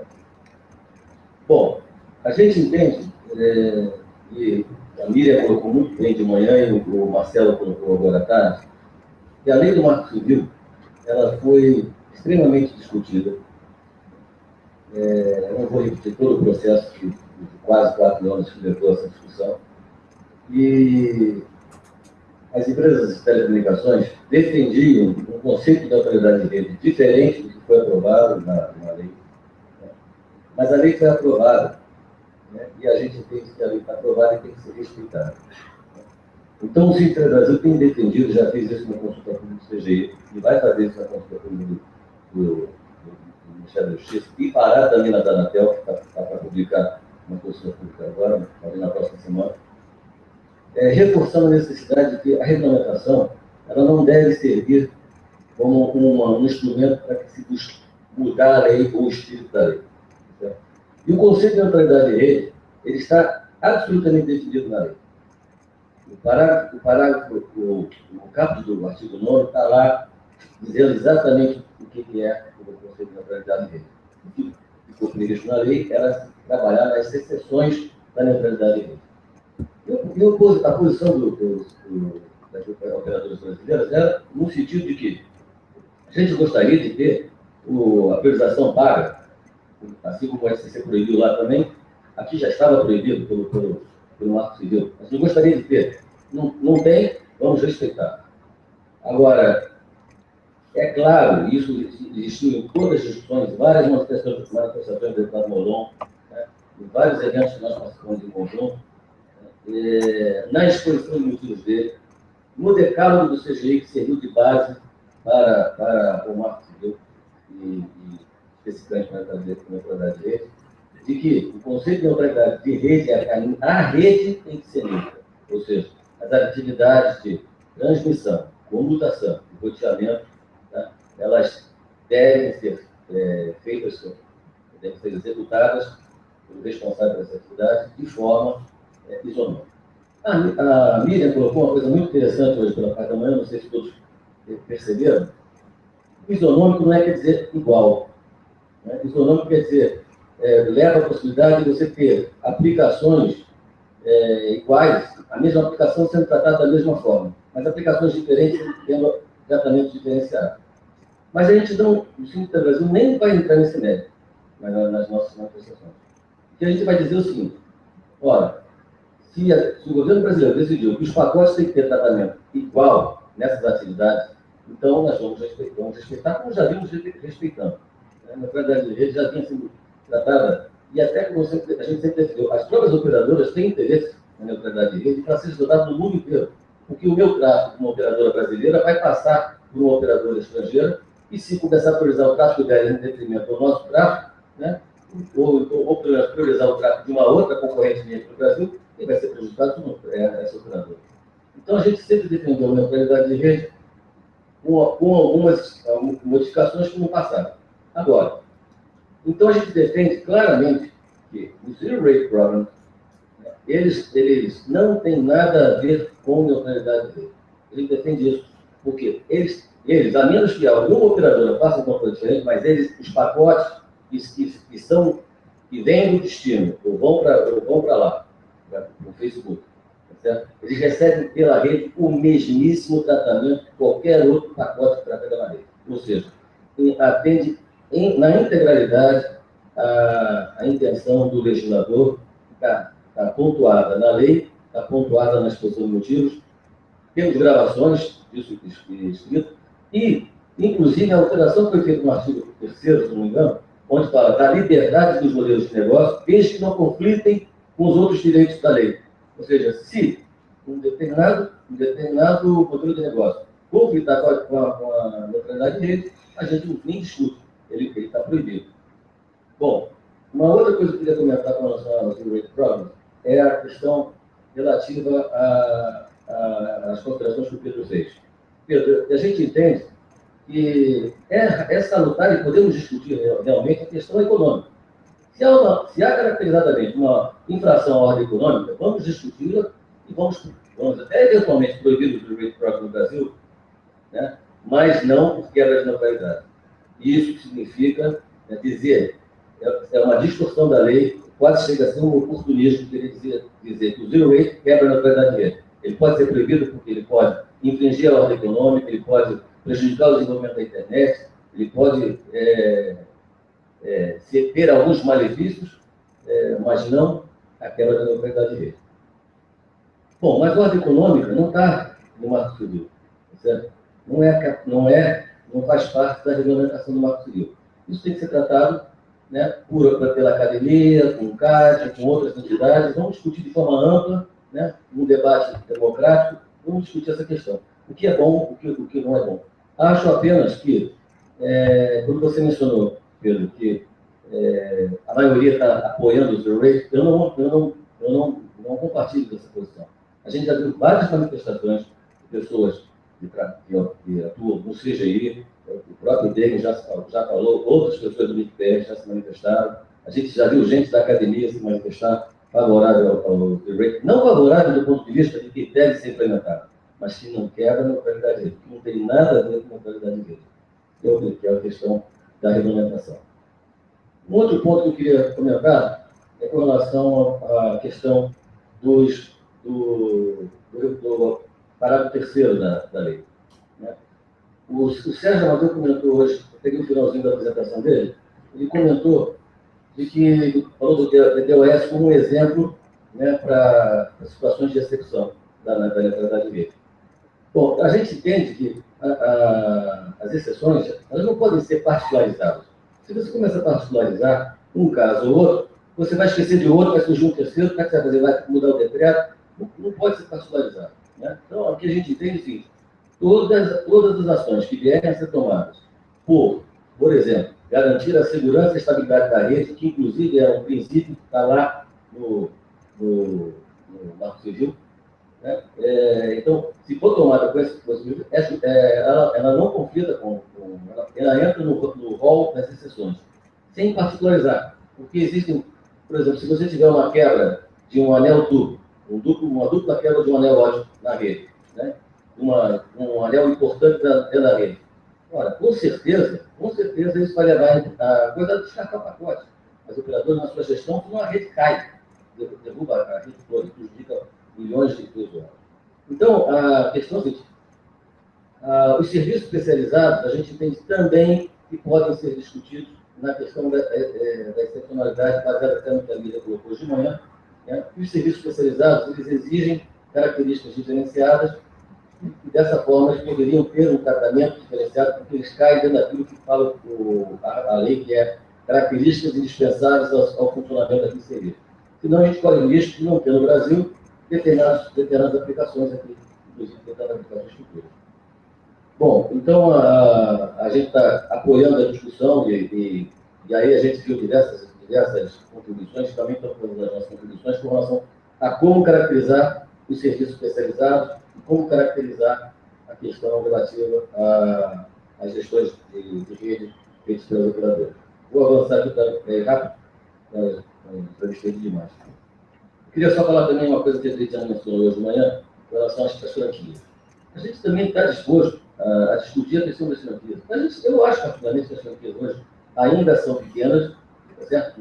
Não as julgo caras, considerando também uma fala do Carlos Afonso, que mencionou a UIT, e a gente ressalta diversas vezes que a UIT, não é que a UIT faz errado, ela não faz errado, ela considera uma referência dela, dos planos que ela usa no Brasil, ela considera os planos obrigatórios. São os valores máximos, ninguém pratica no Brasil, mas as operadoras cadastram isso por uma obrigação regulamentar, os planos básicos do serviço móvel lá, e por regra, a UIT usa isso. Não usa nenhum plano de desconto promocional. Você vai em qualquer loja das operadoras hoje, você não vai pagar aquilo que está escrito lá no plano básico. Bom, então é uma distorção. Isso já foi reconhecido pelo Ministério das Comunicações, pela Anatel, a própria UIT reconhece isso, já estivemos conversando com a UIT. Agora, eles têm um problema, eles não podem mudar a regra para o Brasil. Então, ou a gente muda lá o plano básico, ou vai continuar a gente tendo sempre que justificar e sempre ouvir esse argumento distorcido que não é fato. Aliás, tem que ser dito que o preço do serviço móvel, do minuto do serviço móvel, vem caindo no Brasil, chegou a 14 centavos, já foi o último número que foi levantado, então mais de 70% do preço. Ainda vai cair mais por causa da redução da UEM, que vai chegar em 2019, no menor patamar aí, compartilhado com os países desenvolvidos. Bom, outra coisa que eu queria comentar, então, que essa franquia pode ser baixa, mas ela é permitida pela lei. A lei também expressamente permite a oferta de planos baseados em capacidade. Isso está escrito literalmente na exposição de motivos dele, não estou nem interpretando, está escrito pelo Molon lá na exposição de motivos dele, lá, de que as operadoras podem ofertar serviços baseados em capacidade, e isso não quebra o conceito de neutralidade dele das operadoras. Agora, se isso vai fazer uma mudança, não vai fazer uma mudança nos planos. As operadoras vão continuar ofertando por capacidade e por velocidade, por banda. O que acontece, inclusive é importante que eu registre aqui, que é uma obrigação regulamentar da Anatel que a operadora móvel e fixa diga qual é a velocidade que ela garante, para poder calcular os 80% lá da velocidade média e os 40% da velocidade mínima. Então, mesmo que ela não faça propaganda da velocidade, certo? Ela é obrigada, no contrato e em todos os folders, etc., dizer qual é a velocidade de download e do upload que ela garante para poder calcular. Eu gostaria também de aproveitar isso, que o Chris mencionou a Sunnows. Eu queria dizer assim, a Sunnows é a parceira da Price, que é a entidade atribuidora da qualidade que faz as medições da velocidade. Então, é o que eu disse hoje no início da tarde, ou seja, a gente entende que são pessoas sérias, tá certo? Que são isentas, fazem medições no mundo inteiro, nos Estados Unidos, no Reino Unido, na Indonésia, nas Filipinas e em outros países da Europa, e fazem aqui no Brasil também, em conjunto com parceria lá com a Anatel, por isso que a gente está absolutamente tranquilo. Não temos nada contra que surjam velocímetros, que surjam outras medições. Agora, o que a gente sabe é que o grupo técnico da Sunnows está lá, tomou todos os cuidados para que a medição que eles fazem lá realmente apresente a velocidade que o operador está ofertando lá. Sem contaminações de vírus de computador, sistema operacional, de rede interna, sem qualquer outro tipo de contaminação. Eles tomam esse cuidado lá e a gente entende que essa é a configuração da reforma oficial e deve ser ressaltado esse esforço que a Anatel fez e que a gente está, inclusive, tendo que correr atrás para poder fazer os investimentos e fazer o atendimento do 80%, que não é mole para fazer, não. 80% de velocidade média. Então, na verdade, os planos continuarão sendo ofertados por CAPS e por velocidade. Queria comentar que o caso do WhatsApp, já estou terminando, só mais um minutinho. O WhatsApp, o caso que foi comentado do WhatsApp não é o provedor de acesso. O WhatsApp é um provedor de aplicação. Então, o caso que aconteceu lá no Piauí do WhatsApp, houve até uma nota técnica emitida pelo CGI, né, dizendo que, efetivamente, a decisão, não estou nem dando mérito se o juiz tinha razão, o WhatsApp não estava concordando com a lei, não estava, ele não podia impingir às operadoras a obrigação de fazer o bloqueio. Né?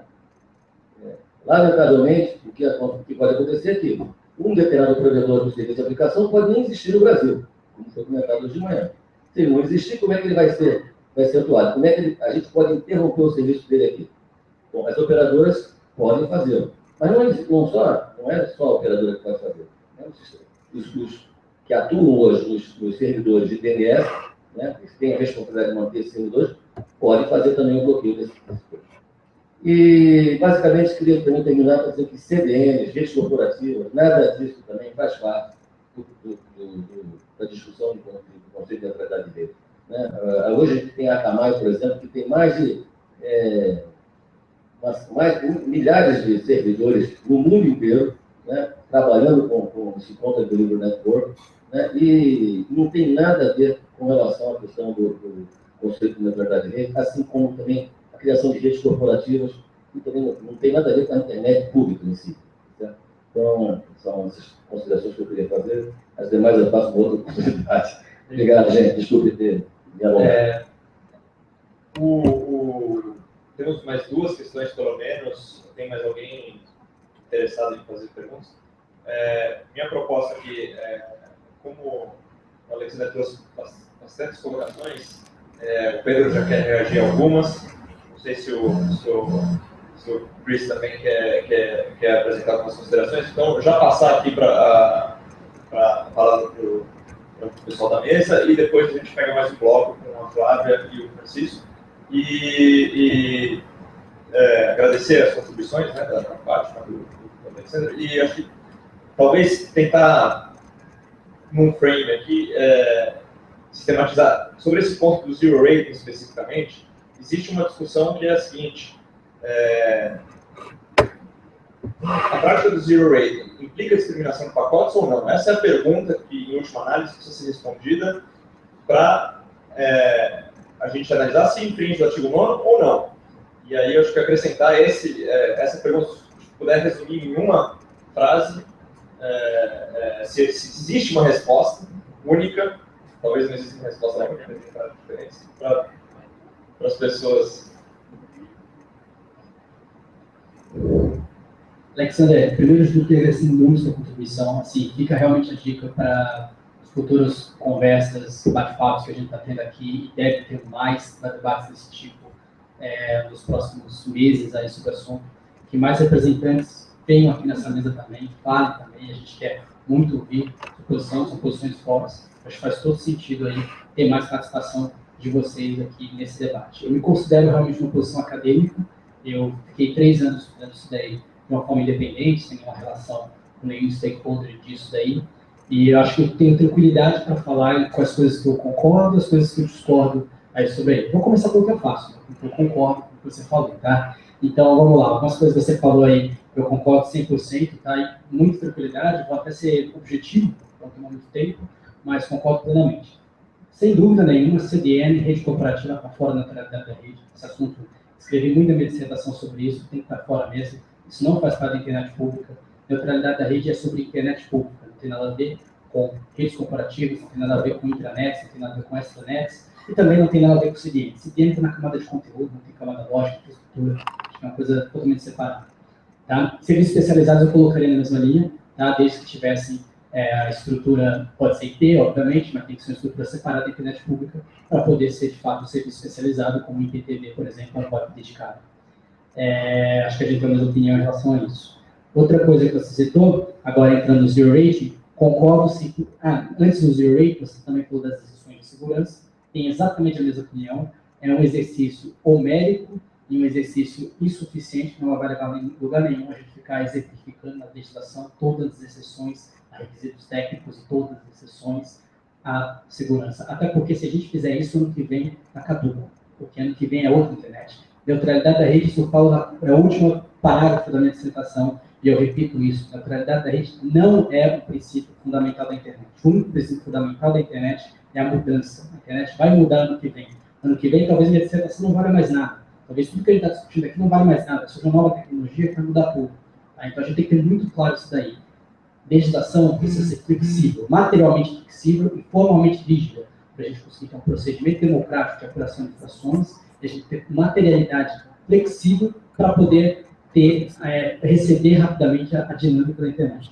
Outra coisa, você citou sobre o zero rate, agora entrando, talvez coisas que tem consciência forte também, concordo com você, eu acho que o zero rate tem efeitos ambíguos do ponto de vista econômico, e vejo também com benefícios imediatos, como eu disse aqui, para o usuário, e eu queria até fazer um apelo aqui, que muito das contribuições que a gente vê nos Estados Unidos e aqui das pesquisas que foram feitas no Brasil, foram, sim, sem muito endosso empírico. É muito difícil ter empiricismo nesse caso. Uma das perguntas de pesquisa que foi colocada, tanto lá nos Estados Unidos, a gente viu questionários para alguns players nos Estados Unidos, e eu enviei questionários aqui no Brasil para os 4 grandes players, foram perguntas que pudessem embasar a seguinte dúvida, pergunta de pesquisa, assim.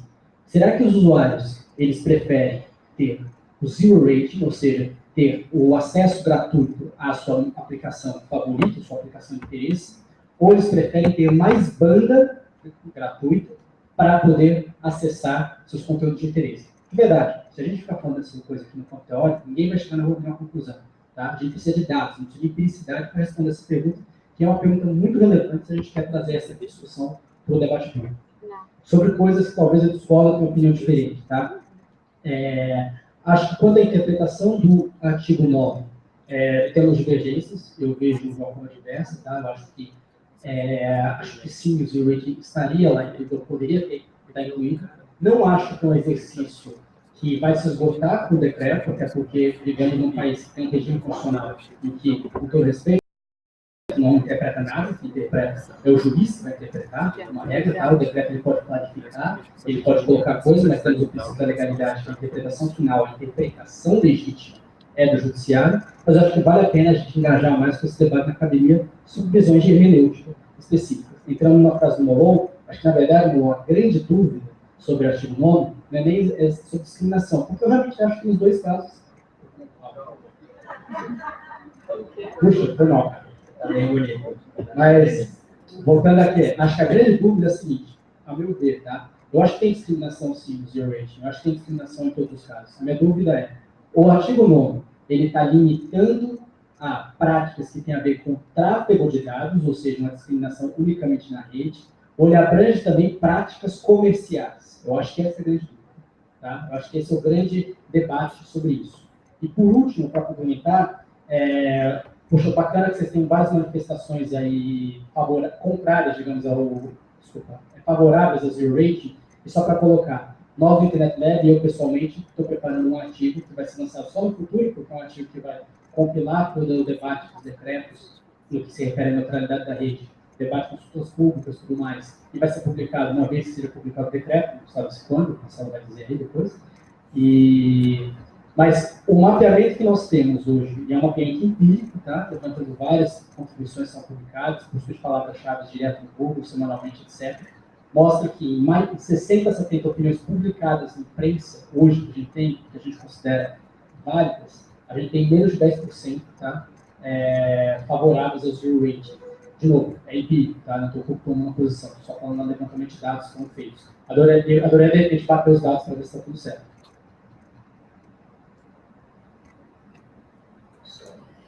Let me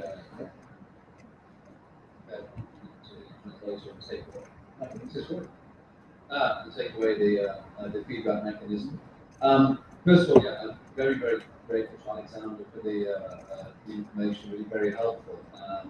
And I saw that there's actually a press release today from us about the Sandoz latest results for Brazilian measurement. So, as we know, we have to start with transparency. It's actually essential. Second thing to say is that I didn't talk very much about solutions that work. I talked a lot about solutions that don't work. I should say that we're all sitting in the room. All of us say we believe in net neutrality. All of us are reasonable people. And so we're in a position where hopefully we might have a compromise.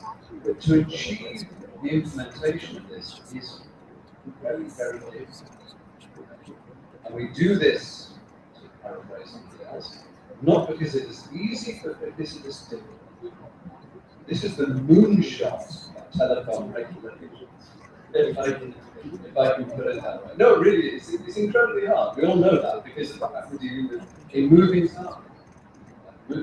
And when we talk about specialized services, Alexander and I had a separate conversation, it's incredibly difficult to define, for instance, specialized services. Because if you try to come up with a single technical definition, you could bankrupt either cable companies or DSL providers or fiber providers, depending upon who you chose to go to. So, leave aside my levity, this is extremely difficult. And there are two ways I think that we need to think about how to solve this problem.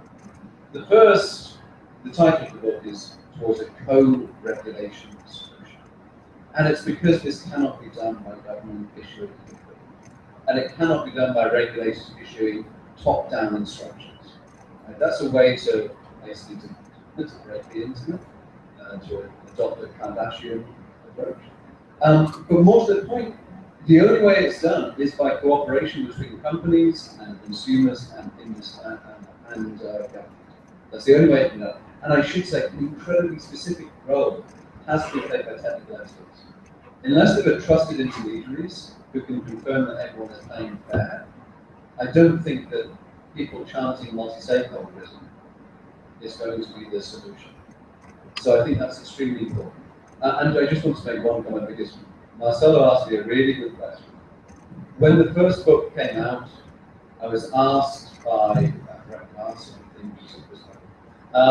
whether I was being paid, how much I was being paid by Google for. And I'm appalled to admit I wasn't paid anything. And to answer the same question today, how much do I get on with Facebook? Extremely badly. Because I have a separate book written with Professor Ian Brown. I think many of you know Ian Brown from Oxford University. Computer scientists who writes better about law than lawyers, versus shame. And we have a book called Regulating Code. One of whose chapters is devoted to how to regulate Facebook specifically as an utility. Imagine how much they love that. So it's an extremely complex issue. I should say, by the way, the Facebook issue, I think that's simple, but digital competition authorities disagree with me. And the only way to arrive at a solution to this is co-regulation.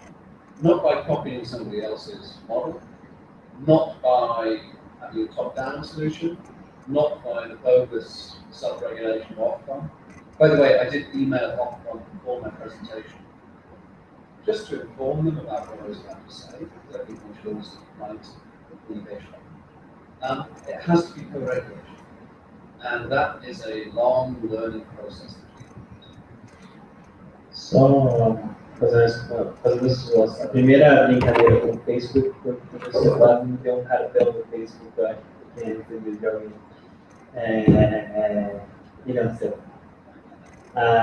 Eu vou responder, acho que não tem nenhuma pergunta do Alexander, mas eu vou colocar, já dialogando com a pergunta que foi feita sobre se alguém está defendendo zero rating. Eu vou explicar um pouco sobre a plataforma, voltar a explicar um pouco a plataforma. Tem algumas defesas, as defesas não têm aprofundado os argumentos sobre zero rating. Eu não tenho ainda uma análise, eu fiz essa análise de dados muito objetiva, o que eu estou falando de passadas a criar pela plataforma, se alguém, e aí eu peço ajuda do Moncal, do Chico, do Pedro, que tem participado bastante do debate, quem mais aqui tiver outra posição, não houve ainda uma defesa aprofundada da neutralidade de rede, como o Alexander fez agora. Desculpa, da neutralidade de rede, do zero rating como não violando a neutralidade de rede. Por isso que eu peço, Alexander, que a fala que você fez aqui, ou os argumentos que você levantou aqui, sejam feitos na plataforma. E aí eu peço para que todas as empresas, que de alguma maneira, as empresas ou cidadãos comuns, compartilhem da sua visão, façam essa contribuição na plataforma. Como a gente fez questão de dizer, não é plebiscitário o debate na plataforma. Se você tiver 50 concordos, 100 concordos, 30 discordos, e não tiver profundidade no argumento, é óbvio que isso é um sinal, mas não vai ser isso que vai ser determinante para nós. No Ministério da Justiça, não posso falar, evidentemente, pelo processo final do governo, que passa pela Presidência da República, que tem absoluta independência, legitimidade de adotar a decisão depois de todos os ministérios. Então, isso é muito importante que seja dito também. Mas eu peço para que todos aqueles que sejam a favor do Zero Ratio considerem que não há uma queda de liberdade, ou que não há um problema concorrencial, ou todos aqueles problemas que têm sido levantados na plataforma. Vocês viram que eu consegui indicar alguns pontos de discussão que leve isso para a plataforma. Porque senão o debate público perde um pouco do principal objetivo dele. Isso daqui, a gente deve ainda bem que eu estou aqui, né? E poderia vir pelo streaming, mas precisa estar na plataforma para a gente poder considerar. Então, peço mais uma vez essa ajuda de todos que se opõem e coloquem essas discussões. Vou fazer um merchan, posso fazer um merchan? De alguns grupos que têm ajudado, esclarecido as pautas do debate. Então, vou falar um pouquinho sobre o Internet Lab, o Internet Lab que faz toda semana um relatório, o CTS também fez um aprofundamento sobre diversos temas, o IDS também tem colocado algumas coisas pautadas pelos representantes, o Instituto Beta, CDD, o pessoal de Brasília também tem feito. Quem tiver material que queira compartilhar, que aprofunde os temas e que faça sessões, por favor, mandem para a gente, enfim, compartilhem isso, porque é um tema muito técnico, vamos colocar na apresentação, e esses esclarecimentos são relevantes. Obrigado. Integrantes da mesa. Vou pedir para aqueles que forem fazer as perguntas, para que eles responder também, para serem o mais breves possíveis a partir de agora, porque a gente está chegando no tempo limite aqui do auditório. Temos mais quanto tempo? Mais 10 minutos. Então, foco na missão. O Chris tem uma questão, ele vai fazer a questão. A gente tem a Flávia, o Francisco, se tiver mais alguém, tem mais uma questão aí no fundo. Mais uma aqui. Então, a gente faz esse grupo de questões e encerra com as falas dos.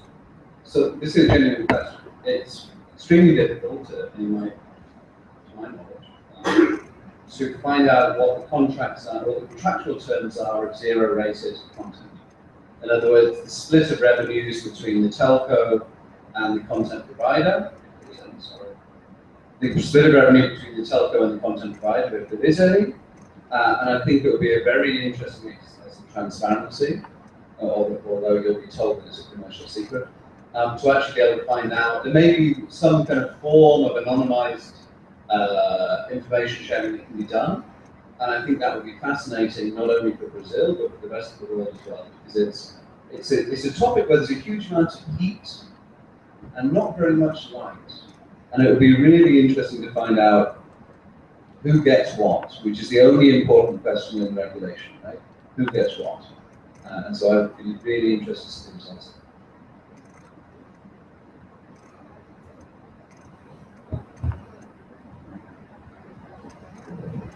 Eu queria só fazer uma ponderação e perguntar o que os palestrantes acham, né? Sem dúvida nenhuma, a neutralidade da rede tem predominantemente aspectos técnicos para serem considerados no momento de se definir quais são as exceções nos termos muito específicos e restritos que a lei já definiu, né?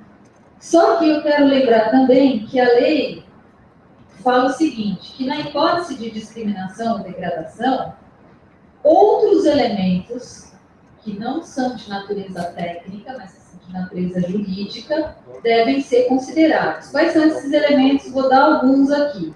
Não causar danos aos usuários, nos termos do Código Civil, agir com proporcionalidade, transparência e isonomia, oferecer serviços em condições comerciais não discriminatórias e abster-se de praticar condutas anticoncorrenciais. E aí o parágrafo 3º introduz outros elementos também que não são técnicos, misturado técnicos com jurídicos. Então, em que medida, no momento da regulamentação, nós vamos poder compatibilizar os argumentos e fundamentos de natureza estritamente técnica com os elementos, eu vou chamar de políticos, né? Sociais, voltados para uma política de inclusão social. Como é que a gente compatibiliza isso?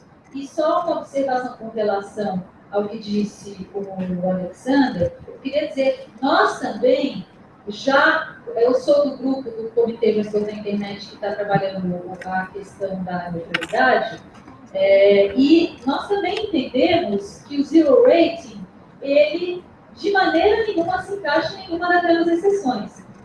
Nós estamos olhando essa questão da seguinte forma: qual interpretação e qual abrangência nós daremos à interpretação do caput do artigo 9º, e se o caput do artigo 9º será ferido ou não com a prática do desenvolvimento. Isso sem falar no aspecto cultural negativo que a gente enxerga nisso aí. Obrigada, é só isso.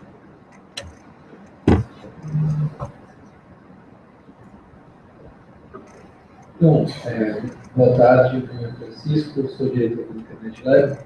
Minha pergunta vai muito no sentido da pergunta da Flávia, então eu vou me alongar muito. Eu queria entender, acho que o Pedro, eu tive conversas com ele, eu queria até então o suficiente para entender exatamente.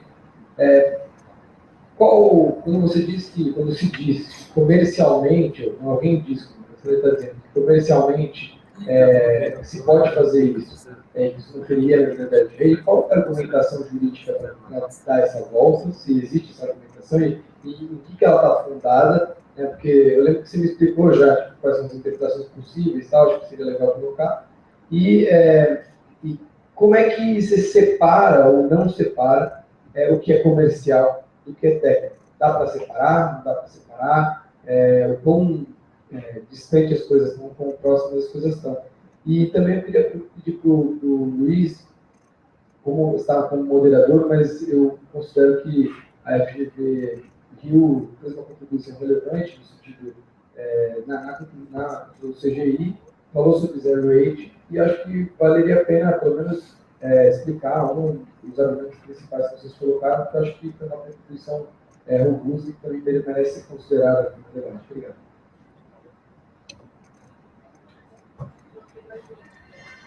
Deixa eu lá primeiro.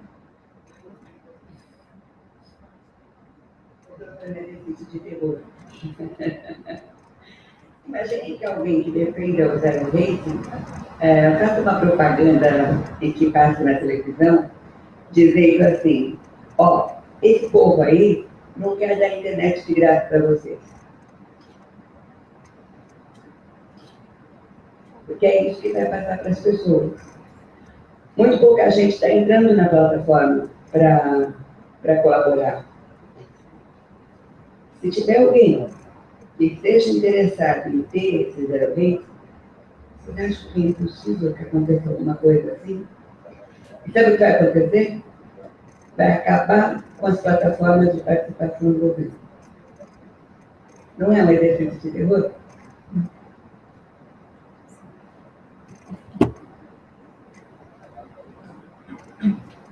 Boa tarde. Luca Belli, do Centro de Tecnologia e Sociedade da Fundação Getúlio Vargas, sou também um fundador da Coalição sobre a Neutralidade da Rede do Transform.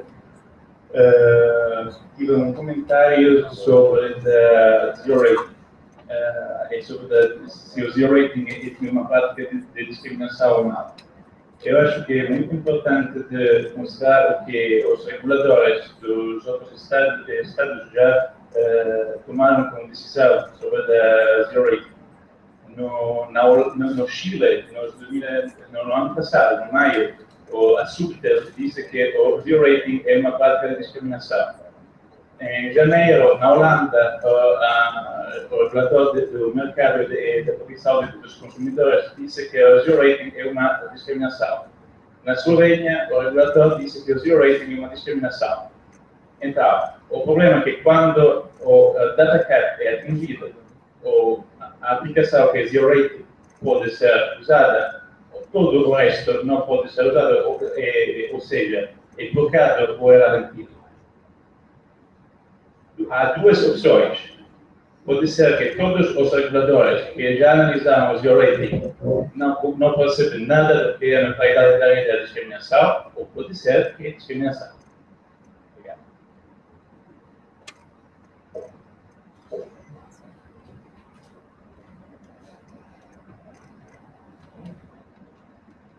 Para fazer também primeiro uma ponderação, depois uma pergunta para o Pedro.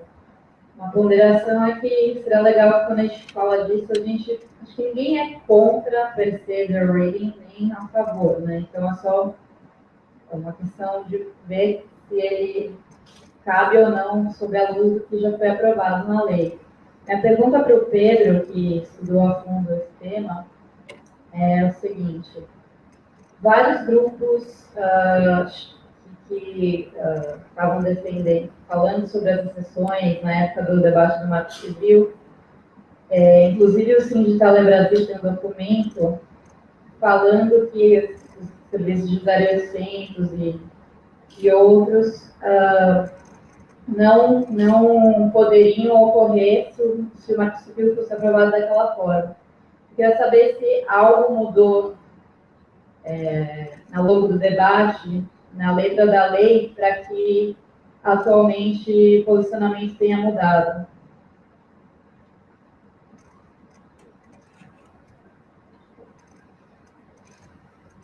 Bom, vou passar aqui para o pessoal da mesa, acho que a Alexandra vai querer reagir a isso, e já deixando um pedido aqui para que alguém tome meu lugar na moderação, porque eu tenho que estar às 7h30 no aeroporto, então eu vou até às 8 lá. Então eu vou ter que sair daqui imediatamente, fazendo meu check-in no celular pelo caminho. Só respondendo a questão do Francisco, a gente fez uma contribuição sobre neutralidade de rede, vários pontos não abordados, concordando aqui com alguns dos pontos que foram trazidos, em relação a CDNs, em relação a serviços especializados, e um dos pontos que a gente abordou foi o do zero rating. Até onde a gente consegue enxergar nesse momento, não há como ter zero rating sem ter uma discriminação de pacotes. Essa foi a nossa opinião, até o momento.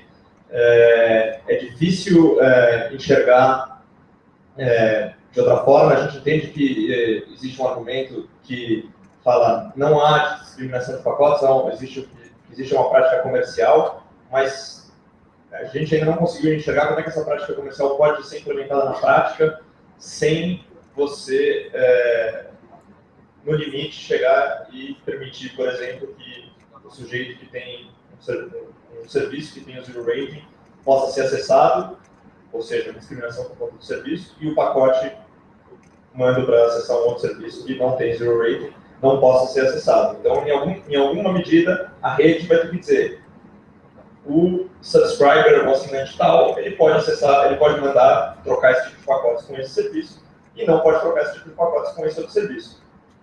Essa é uma discussão que a gente quer aprofundar. Se existir alguma forma técnica que a gente não esteja enxergando, na qual seja possível fazer zero rating sem essa forma, aí a gente está entrando num detalhe, talvez um tecnicismo excessivo, para dizer que não. Então, o zero rating é possível do ponto de vista técnico de ser implementado. Até segunda ordem, a nossa posição continua sendo essa. E aí, a gente poderia chegar num segundo momento, mesmo que seja possível tecnicamente, a perguntar se esse era o objetivo da lei, permitir esse tipo de prática, já que ele foi discutido de maneira bastante exaustiva ao longo do Congresso Nacional. Essa é a nossa posição até agora, deixando a posição do moderador, já que eu fui inquirido diretamente a responder. Passo a moderação aqui para a Flávia e não vou poder ouvir a resposta de vocês. Deixo uma pergunta para o Pedro, rapidamente, que é que você fez uma diferenciação, Pedro, na sua contribuição, entre acesso patrocinado e zero rating. Vou pedir para os meus colegas anotarem aqui, deve ter aqui. Eu não entendi muito bem qual seria a diferença, porque você fala na sua contribuição, o acesso patrocinado não é tão ruim quanto o zero rating seria em termos concorrenciais, etc. Ou não seria uma infração à lei em determinada medida. Então, eu queria entender qual que é essa diferença do ponto de vista técnico, econômico,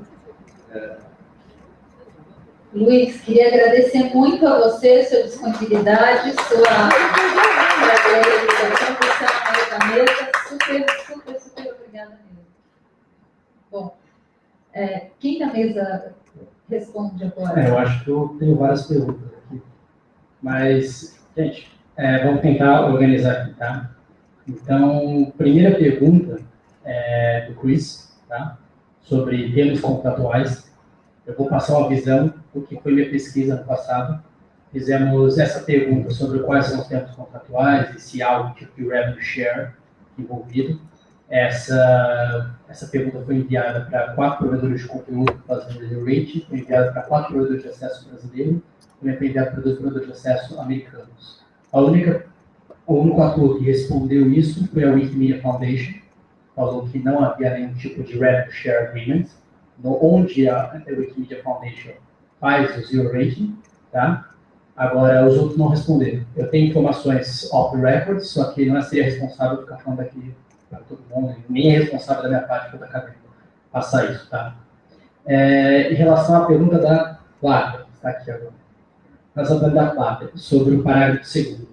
Olha, eu enxergo o parágrafo 2º muito mais como uma questão de requisitos de validade. Pensando bem direito, dogmaticamente, eu vejo que a gente está falando de requisitos de validade para que uma prática, ainda que ela esteja dentro de uma exceção, ela seja ou não legítima. Tanto que a própria linguagem, ela se aproxima muito de uma linguagem hermenêutica, de usar, por exemplo, questões de transparência, usar princípios do Código Civil, que eu até acho que a referência foi mal feita, a referência correta seria o CDC e não o CC, e também proporcionalidade, e ao contrário dos Estados Unidos, que usa muito o conceito de razoabilidade, lá dentro, homem médio, aqui no Brasil a gente adota muito mais a teoria alemã de proporcionalidade, um método muito mais estrito de interpretação. Então, todos são métodos hermenêuticos. Tudo que o parágrafo 2º fala, eu agora falando do decreto, eu não vejo onde o decreto é atuar, descrevendo ou detalhando o que está no parágrafo 2º, salvo a questão de transparência. Talvez fosse bem-vinda, sim, alguma questão detalhando mais o que será considerado como transparente ou não, até para dar segurança para os atores do mercado. E segurança para os mercados inclui para os produtos de acesso. Precisam ter segurança para, na hora de fazer seus contratos, saber. Sim. Sim. Aí entra na pergunta do Chico, que é um pouco também um pouco a explicação. Vou tentar colocar um pouco que eu coloquei na contribuição, tá? Da forma como eu entendo e que eu vejo que tem 2 debates acontecendo. Então, vamos lembrar aí o caput do artigo 9. O responsável, blá, blá, tem o dever de tratar de forma isonômica, vai ser a pacote de dados, sem edição por conteúdo, origem, destino, serviço, terminal, aplicação. Vamos falar em interpretação A, tá? A interpretação A usaria o seguinte argumento. Olha, tem esse caput. Aí, logo no parágrafo 1º, eu estou falando de discriminação e declaração de tráfego, ou seja, atividades que têm relação direta com tráfego de pacote de dados no nível lógico da rede. Aí você tem o artigo 3º, inciso 8º, que fala a liberdade dos modelos de negócio. Tá? Então, logo, por meio dessa interpretação que eu estou fazendo, um exercício puramente gramatical de lógica, o dever de tratamento isonômico previsto lá no caput refere-se unicamente a atividades relacionadas ao tráfego de pacotes de dados, ou seja, a transmissão de pacotes, a comutação de pacotes, o roteamento de pacotes. E logo não alcançariam eventuais diferenciações de pacotes de dados em nível comercial, desde que respeitadas umas regras previstas na legislação brasileira, seus consumidores, relação práticas concorrenciais. Tá? Essa é a interpretação. Eu entendo que adotar, e a gente não está falando aqui de modificar a lei, tá? Nem modificar a lei, e o decreto também não vai modificar nada do Marco Civil, é uma interpretação. A meu ver, essa interpretação autoriza sim o zero rating e autoriza outras formas de discriminação em nível comercial. Por exemplo, se eu quiser, mesmo na banda lá fixa, falar, olha, eu ofereço aqui para você R$50 acesso à internet, por mais R$10 acesso especial, mais rápido para o Skype, e acesso mais R$20, um acesso exempted de qualquer limite para o Netflix, isso também estaria previsto. Em última hipótese, acho de verdade que essa interpretação autorizaria uma espécie de, entre aspas, eu poder oferecer pacotes de acordo com determinado serviço, determinado produto. Essa é uma interpretação que eu enxergo que está sendo colocada no debate. A segunda interpretação que eu vejo que está sendo colocada no debate Tudo isso, tá, gente? Estou colocando aqui, tem um nome dos autores aqui que estão falando isso daí. Eu estou dando mais a minha visão de como os autores estruturam seus argumentos. Talvez melhor, pior, enfim, isso não sou eu para falar. Agora, a segunda visão, que eu vou chamar de interpretação B, que eu vejo pelas pesquisas que é majoritária, embora realmente o Marcelo esteja certo, pouco fundamentada e até mesmo mal fundamentada, né, Marcelo? Eu acho que eu posso fazer isso daí mesmo, mal fundamentada, é o seguinte: o modal de nome. Dever de tratar de forma isonômica com esse pacote de dados, sem distinção do conteúdo, origem, destino, serviço, terminal, aplicação. Vamos lá. A obrigação de tratamento prevista no caput, ela não traz menção expressa sobre situações de tráfego de pacotes. Tá? Se você olhar transmissão, comutação, roteamento, e aí voltando à análise gramatical e lógica, para quem fez direito, Paulo de Barros, toda aquela turminha, a gente vai ver que transmissão, comutação e roteamento é complemento do sujeito, é o responsável por isso, e não o objeto da prescrição normativa. Logo, essa regra que está estabelecida no artigo 9, ela seria uma regra ampla. Prescreve a provedores de acesso que se encaixarem naquela categoria o dever de tratar de forma isonômica em qualquer modalidade. E aí o parágrafo primeiro, ele cumpre a função de somente ser espécie do gênero. Então ele fala sobre o seguinte: olha, beleza, eu estou falando que você tem um dever de tratamento isonômico amplo, tanto no nível comercial quanto no nível lógico, no nível de tráfego. E no nível de tráfego, eu admito exceções. As exceções são serviços de emergência e requisitos técnicos. No nível comercial, eu não aceito exceções, porque o legislador não colocou exceções a nível comercial. Essa é a interpretação que eu vejo que é majoritária, eu vejo como sendo majoritária no debate sobre isso daí.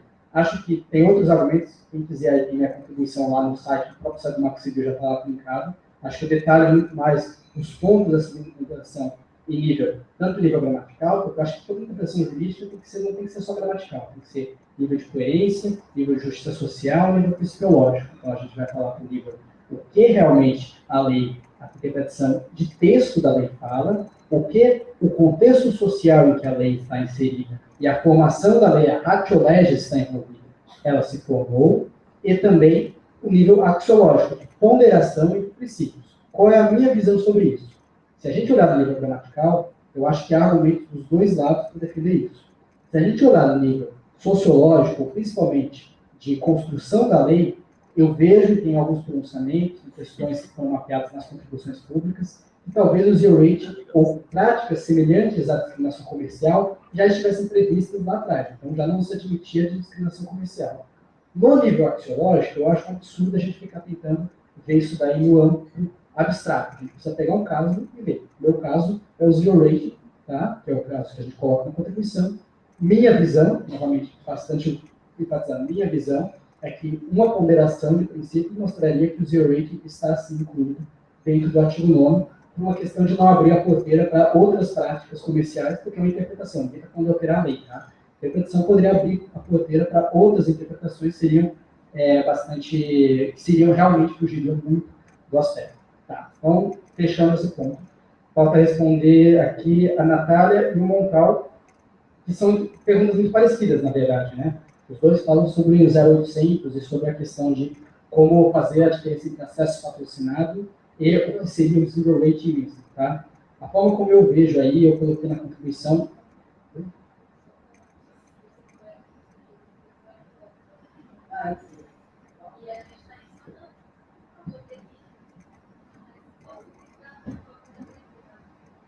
Desculpa, gente, eu fui fazer uma contribuição lá dentro e não cabia mais de 10 mil caracteres, eu mandei 50 páginas, então eu não sou um cara que consigo resumir bem. Mas assim, vamos lá. Então, minha visão dos 0800, tá? Se você fala que você só está tendo uma mudança de quem paga pelo tráfego da pessoa e não de quem está escolhendo que a aplicação vai ser gratuita ou não, eu começo a ver que realmente não tem nada a ver com a neutralidade da rede. Então, vamos pensar o seguinte: regra da Anatel hoje. Todos os preços para usuários de serviço têm que ser isonômicos, têm que ser não discriminatórios e tem que ter tabela pública. Isso já existia desde que o mundo é mundo, ou pelo menos desde 97 isso já existe, tá? Então, beleza. Se eu virar isso e falar para as pessoas, olha, agora você, provedor de aplicação, você pode pagar para o seu usuário. Está aqui essa regra, essa tabela pública, os preços são discriminatórios, são isonômicos, eu vou dar transparência de todos os atos, assim como eu dou transparência para os provedores, para os usuários, e eu também vou deixar qualquer um patrocinar. Então, a startup pode patrocinar o tráfego, ela vai pagar pouquinho porque os usuários não têm tráfego, ou o Facebook vai pagar um montante porque os usuários têm tráfego. Não vai ter um contrato de exclusividade, ou vai ser uma coisa não antidiscriminatória, porque não vai ser só o Facebook. Qualquer um, concorrente do Facebook, lá, pessoa mais Facebook, pessoa do Telegram, WhatsApp, enfim. Qualquer um lá pode chegar e falar, eu pago para essa pessoa. Isso daí, para mim, é o conceito do Código Civil de pagamento por controle de ITC. Tá? Eu estou sendo bem dogmático aqui. Nesse caso, e aí eu vou resumir aqui para o Nailon e falar para dar uma olhada lá para escrever mais, eu vejo que aí começa a fugir um pouco, porque a gente realmente não tem um gatekeeper ou noção de uma pessoa escolhendo quem ou não vai ser gratuito. Mas a gente tem um mercado aberto dos dois lados e você está só realocando pagamentos. Acho que é algo diferente. Tá? Reconheço que pode haver malefícios econômicos, pode haver malefícios para a concorrência, mas aí acho que realmente estou mais tranquilo em falar que não é um problema na naturalidade da rede.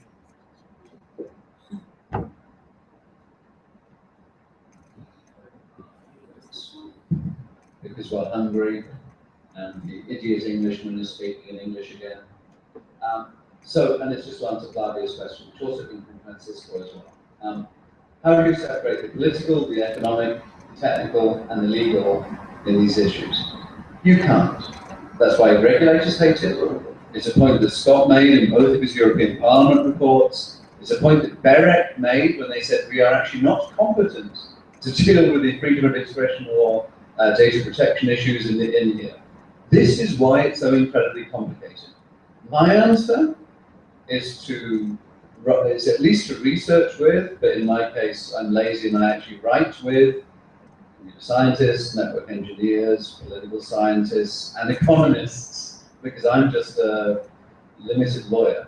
And in the case of some of my colleagues, and Scott is actually all of those things rolled into one, so he has an unfair advantage over the rest of us. It's incredibly hard. And anyone, and Marcelo, this is for the consultation, anyone who says that you can do this without taking all of these perspectives into account, there is nothing more boring, and Pedro will I think agree with this, nothing more boring than hearing a lawyer who doesn't actually understand the technology talking badly about these things, or for that matter, an economist who doesn't understand the technology or perhaps the politics of it. It becomes very boring. And I'm sure Flavia sat through some of these Internet Governance Forum debates, or for that matter, some of the telecom regulatory debates, which don't look at this as a rounded picture. And they're just cul-de-sac, dead-end questions. So you have to, this is why to get into the room to have these discussions, you have to be a little bit elitist and a little bit expert and say, look, if you don't get all of these things, you're not going to be able to actually have a proper discussion. I know that sounds a little anti-democratic, Professor. Of course I'm going to be elitist, but that's really the reality.